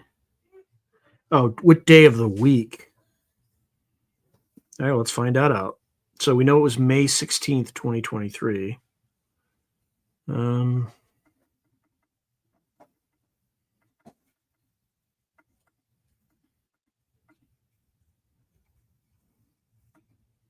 it was a Tuesday, whatever that means.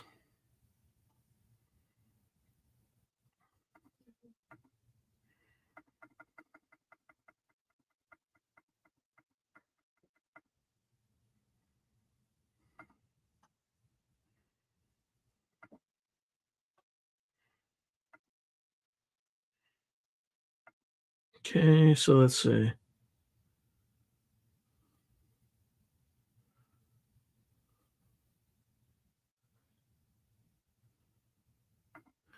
All right. So, okay, have you heard this of the spirit cryptid deer lady? No, I have not. That sounds creepy. John from the YouTube channel Metaphysical. So, Solite US Expat is writing. I'd like to see you interview that remote viewer, John from the YouTube channel Metaphysical. Hmm. Do I still have an echo going on right now? So, International Day of Living Peace is May 16th. Let me verify. Or I don't know if I can verify that, but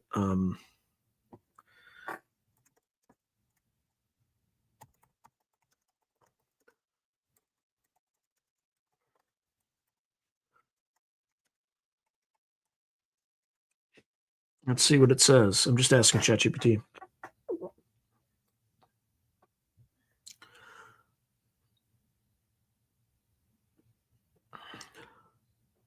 Huh.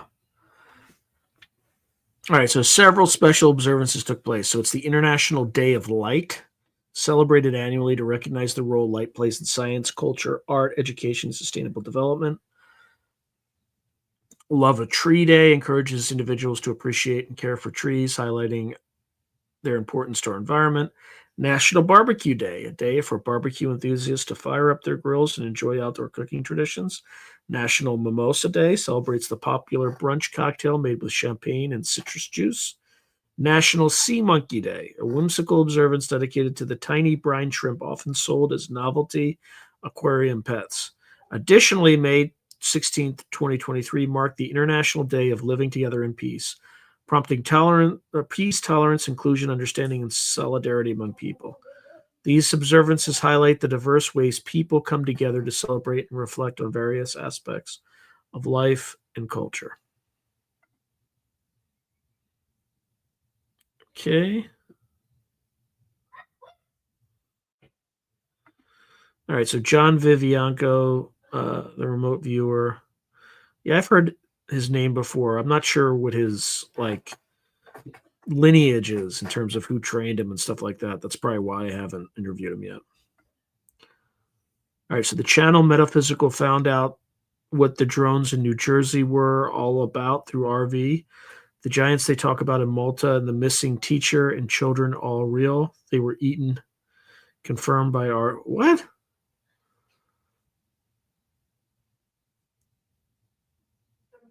They were eaten. What missing teacher and what children that were missing that were eaten? And what were the drones in New Jersey?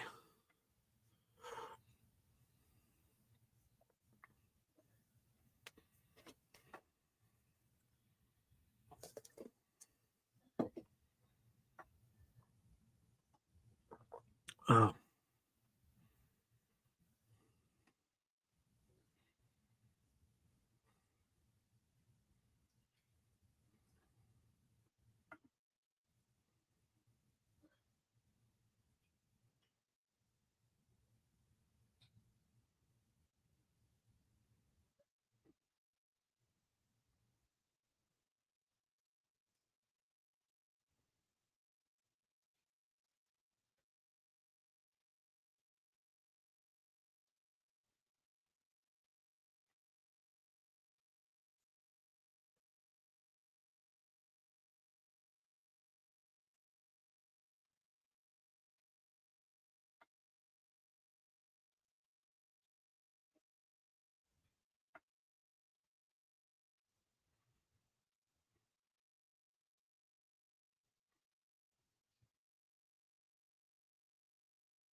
let's see. All right, so look up the missing teacher and children in Malta in the early 1900s. 30 to 40 children. Ugh. Eaten by 20 to 25 foot Blind giants using echolocation. It isn't in the story. The remote viewers got that data about the 20 to 25-foot giants and them eating the teacher kids deep down in the caves of Malta. Ugh. That's a yikes.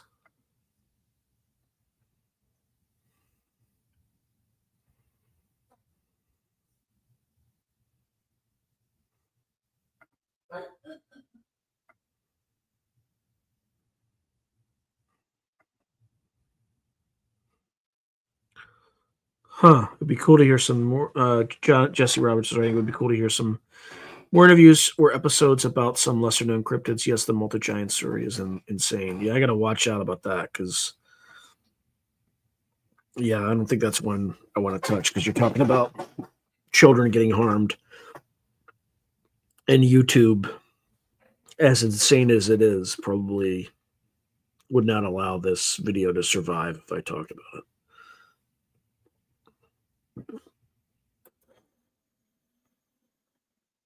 What else? What else would people want me to cover, though? That I mean, it's still possible. You could still roll the dice. What else would people like me to cover?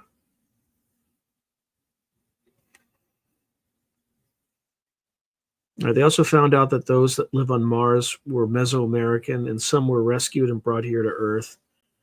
Picked up on the war, how Mars lost its atmosphere. Huh.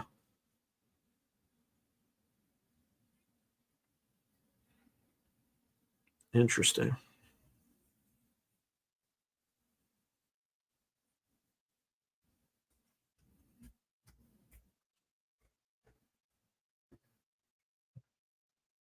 Hey, Woo Riders DG. I'm hanging in there. YouTube is messing with its algorithm and causing the channel to grow slower than molasses, basically, because anyway, it's a whole thing. It's absolutely painful. Yeah, I've been looking for traditional shamans, but I don't know where to even start in terms of interviewing, right? And Woo Riders DG, when are we getting Greco, man? When are we getting Greco? I haven't forgotten about that. Just hearing about all the occult stuff going on in Hollywood, I think, is enough of a draw. I think that would be kind of neat.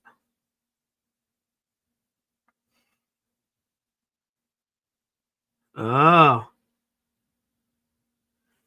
all right. So my thoughts on the Giza pyramid thing and also the 80s remote viewing CIA program released.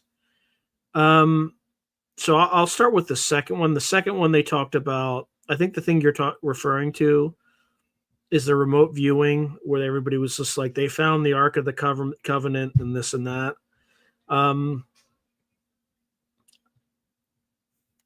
Let's see. Hold on. I'll get to your second comment.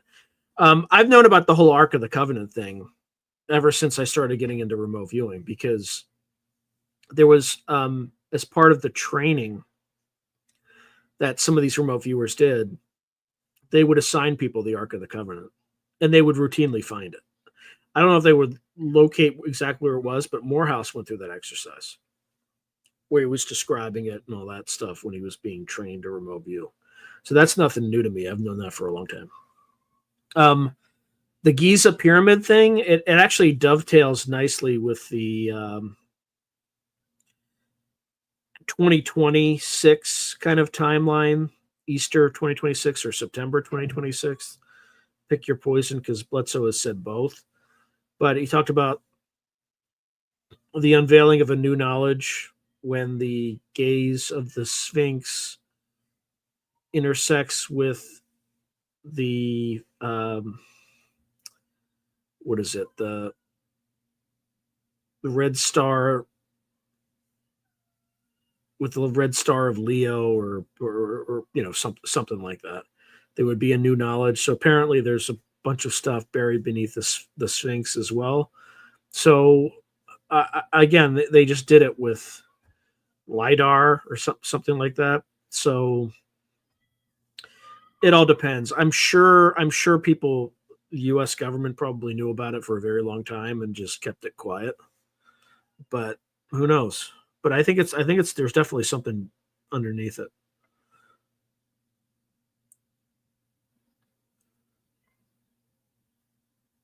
Oh, it's still better than nothing. So people don't recall like Richard Grieco. He's an actor from 21 Jump Street. He was associated with Johnny Depp, and apparently there's like a lot of like weird occult stuff going on in Hollywood at that time. So Woo Riders DG, I think.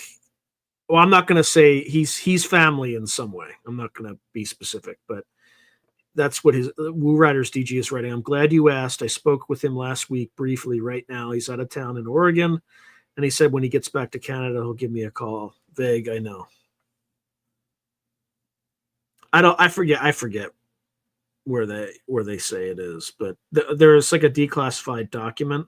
It looks like it's Mel Riley who did the remote viewing, if I recall correctly. I could be completely off, but there's just something that I think had been released for a very long time. It was just up there. Somebody just pulled it.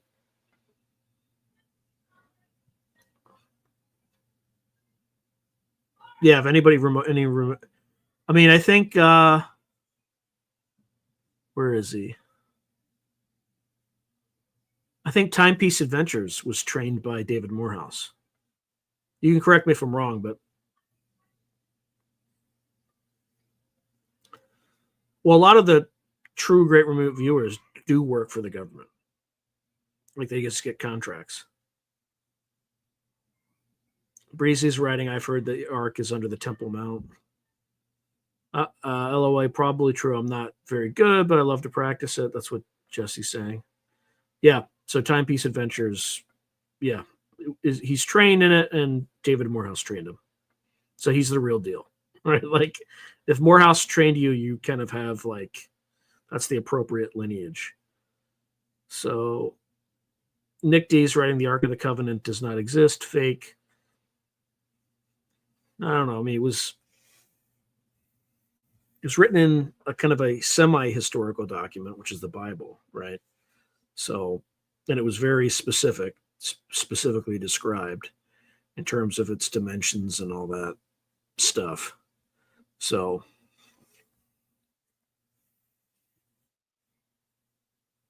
okay, so Woo Riders DG has a question. Sean, how do you think it works? How does the government, etc., get tabs on these super smart people? How do they find out about them?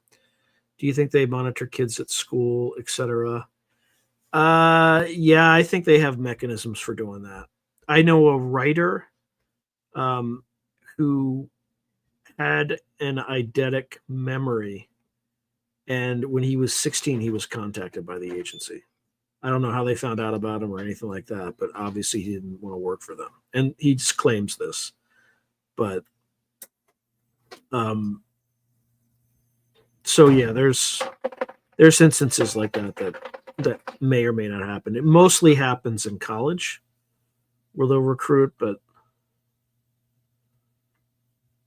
sometimes as far like I have a friend who worked in the agency. As far as I know, he doesn't work there anymore. But there's they mainly recruit. They really don't.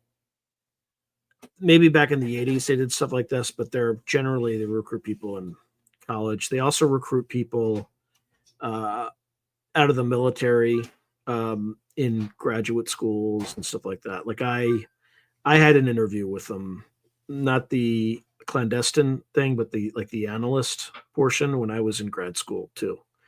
Even though I was, you're basically an analyst. You're kind of an order taker. You're not really a manager. And I handled the interview like I was a manager. So obviously I didn't get the job. Um, but yeah, I definitely interviewed with them. For the ops side though, the interview process is very different. It's like very clandestine. Like you get an envelope without a return address in the mail, and they ask you to meet at some random location, not to tell anybody where you're going. And then you show up, and there'll be like a recruiting event or something like that. So yeah, it's very very different kind of ways of getting recruited there.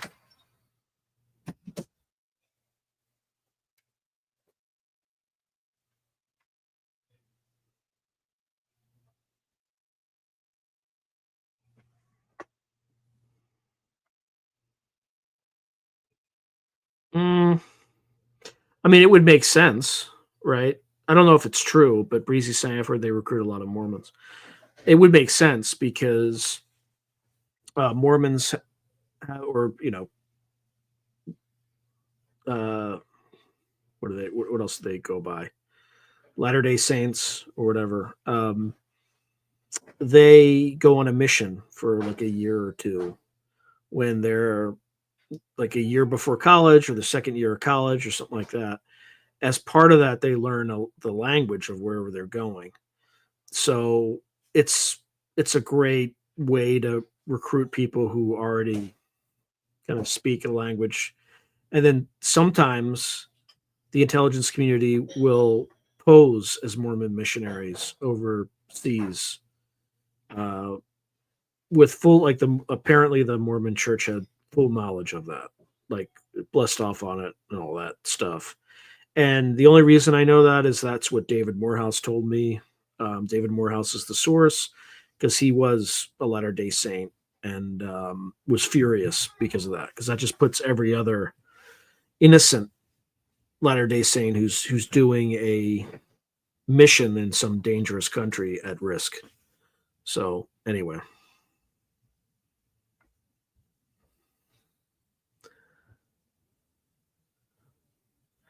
so Solite USS Pass, are you going to bring up some of the information you got from the remote viewers you interviewed with Richard? I didn't interview them with Richard Dolan.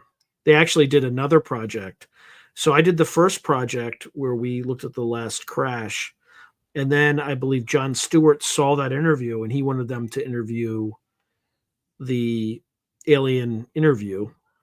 So he reached out to Daz, and then Daz did another project, and then Richard Dolan was present for the results of that project. So I was involved in making the connection between Daz and John Stewart, but that was the extent of my involvement in that particular project.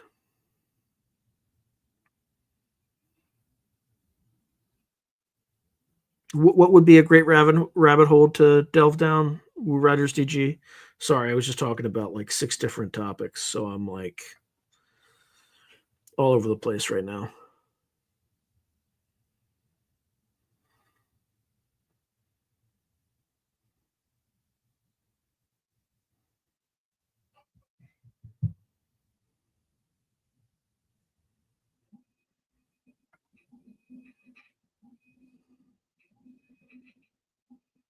Wow.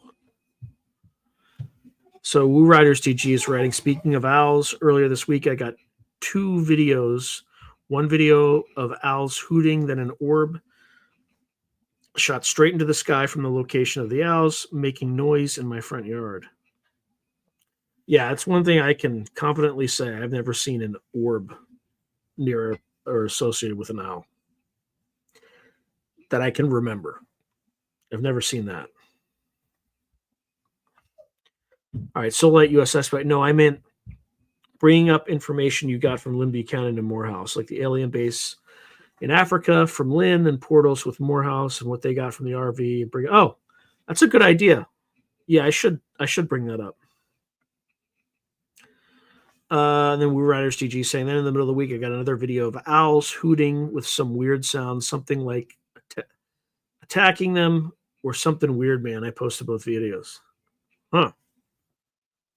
Feel free to put the links in the comments below. I'm sure people will check that out. That's weird.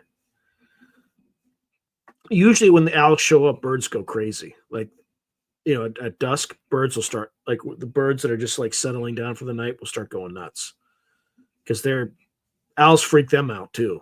Owls are like this weird like creature that it doesn't make sounds when it flies. It just kind of comes out of the air, swoops you up if you're a rat.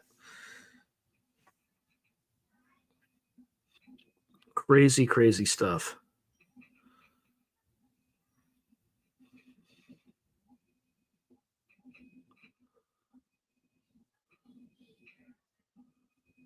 Huh.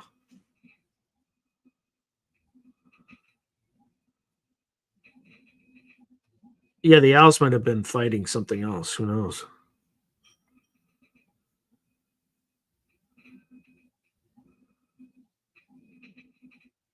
Huh.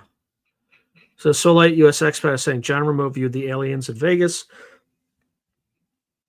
from the channel Metaphysical and why they landed and other info on his channel. Interesting.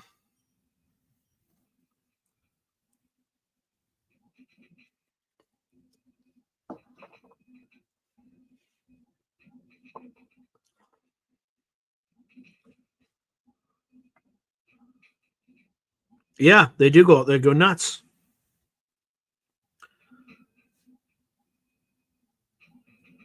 They were going nuts last night, even before they showed up. Or there was something going nuts. There's like this thing that like squeaks at dusk and dawn. I don't know what it is, but it's really loud. And I used to think it was a barn owl, but I don't know. I'm not so sure. It could be bats because as soon as I saw the owl fly over, then a bat flew over shortly thereafter. So because they have both come out at roughly the same time. In fact, like right now is good owl time. I just don't hear them yet.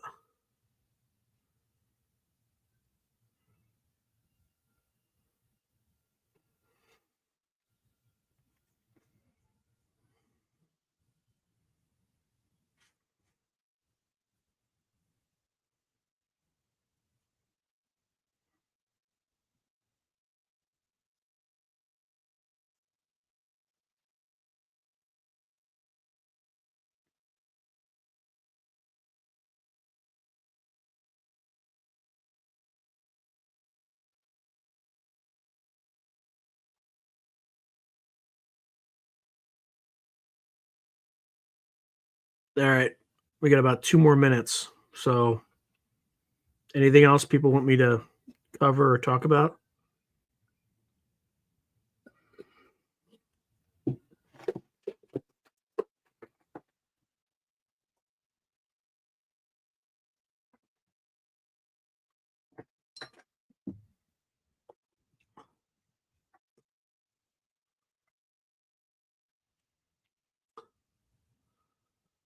The Vegas guy egg video? I don't know. I think I think that scarred Scott. I don't think he wants to mess with that stuff anymore. Oh yeah. Oh yeah. Yeah, he reached out to me. I'm not going there. I'm not going there. That's all I'm going to say. I shouldn't have even said that. I don't want to. It's an like my personal opinion is it's an op, and I don't want to have anything to do with it.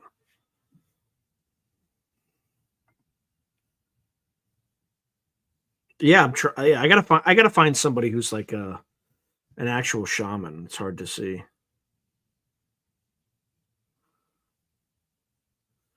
So Garius Gafar is saying, "I'm going to the latest Gary Nolan. The case they're already there. Oh yeah, the case they're definitely already here. There's no doubt about it. Get their opinions on remote viewing, psionics, etc. That would be cool."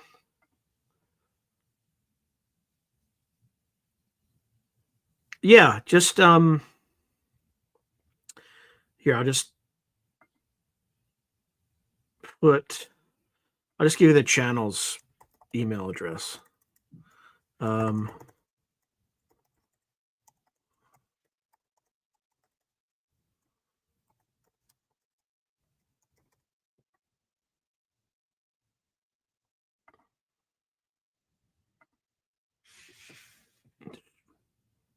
yeah,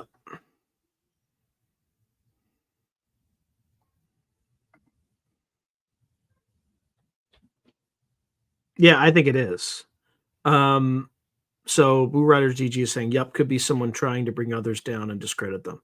I think that's exactly what's happening. I just don't know if the purveyor of the video is witting or unwitting, right? So I just don't want to be involved. I don't have anything to do with it. So yeah, thanks, Peace Adventures. All right, I think it's time for me to bid everyone adieu. Thank you very much. It's been an absolute pleasure. It's Popeye the Sailor Man. I live in a frying pan. Anyway, All right. Great talking to you all, and thank you for giving me a ton of ideas for the second half of the video. God bless, and see y'all next week. Thanks again.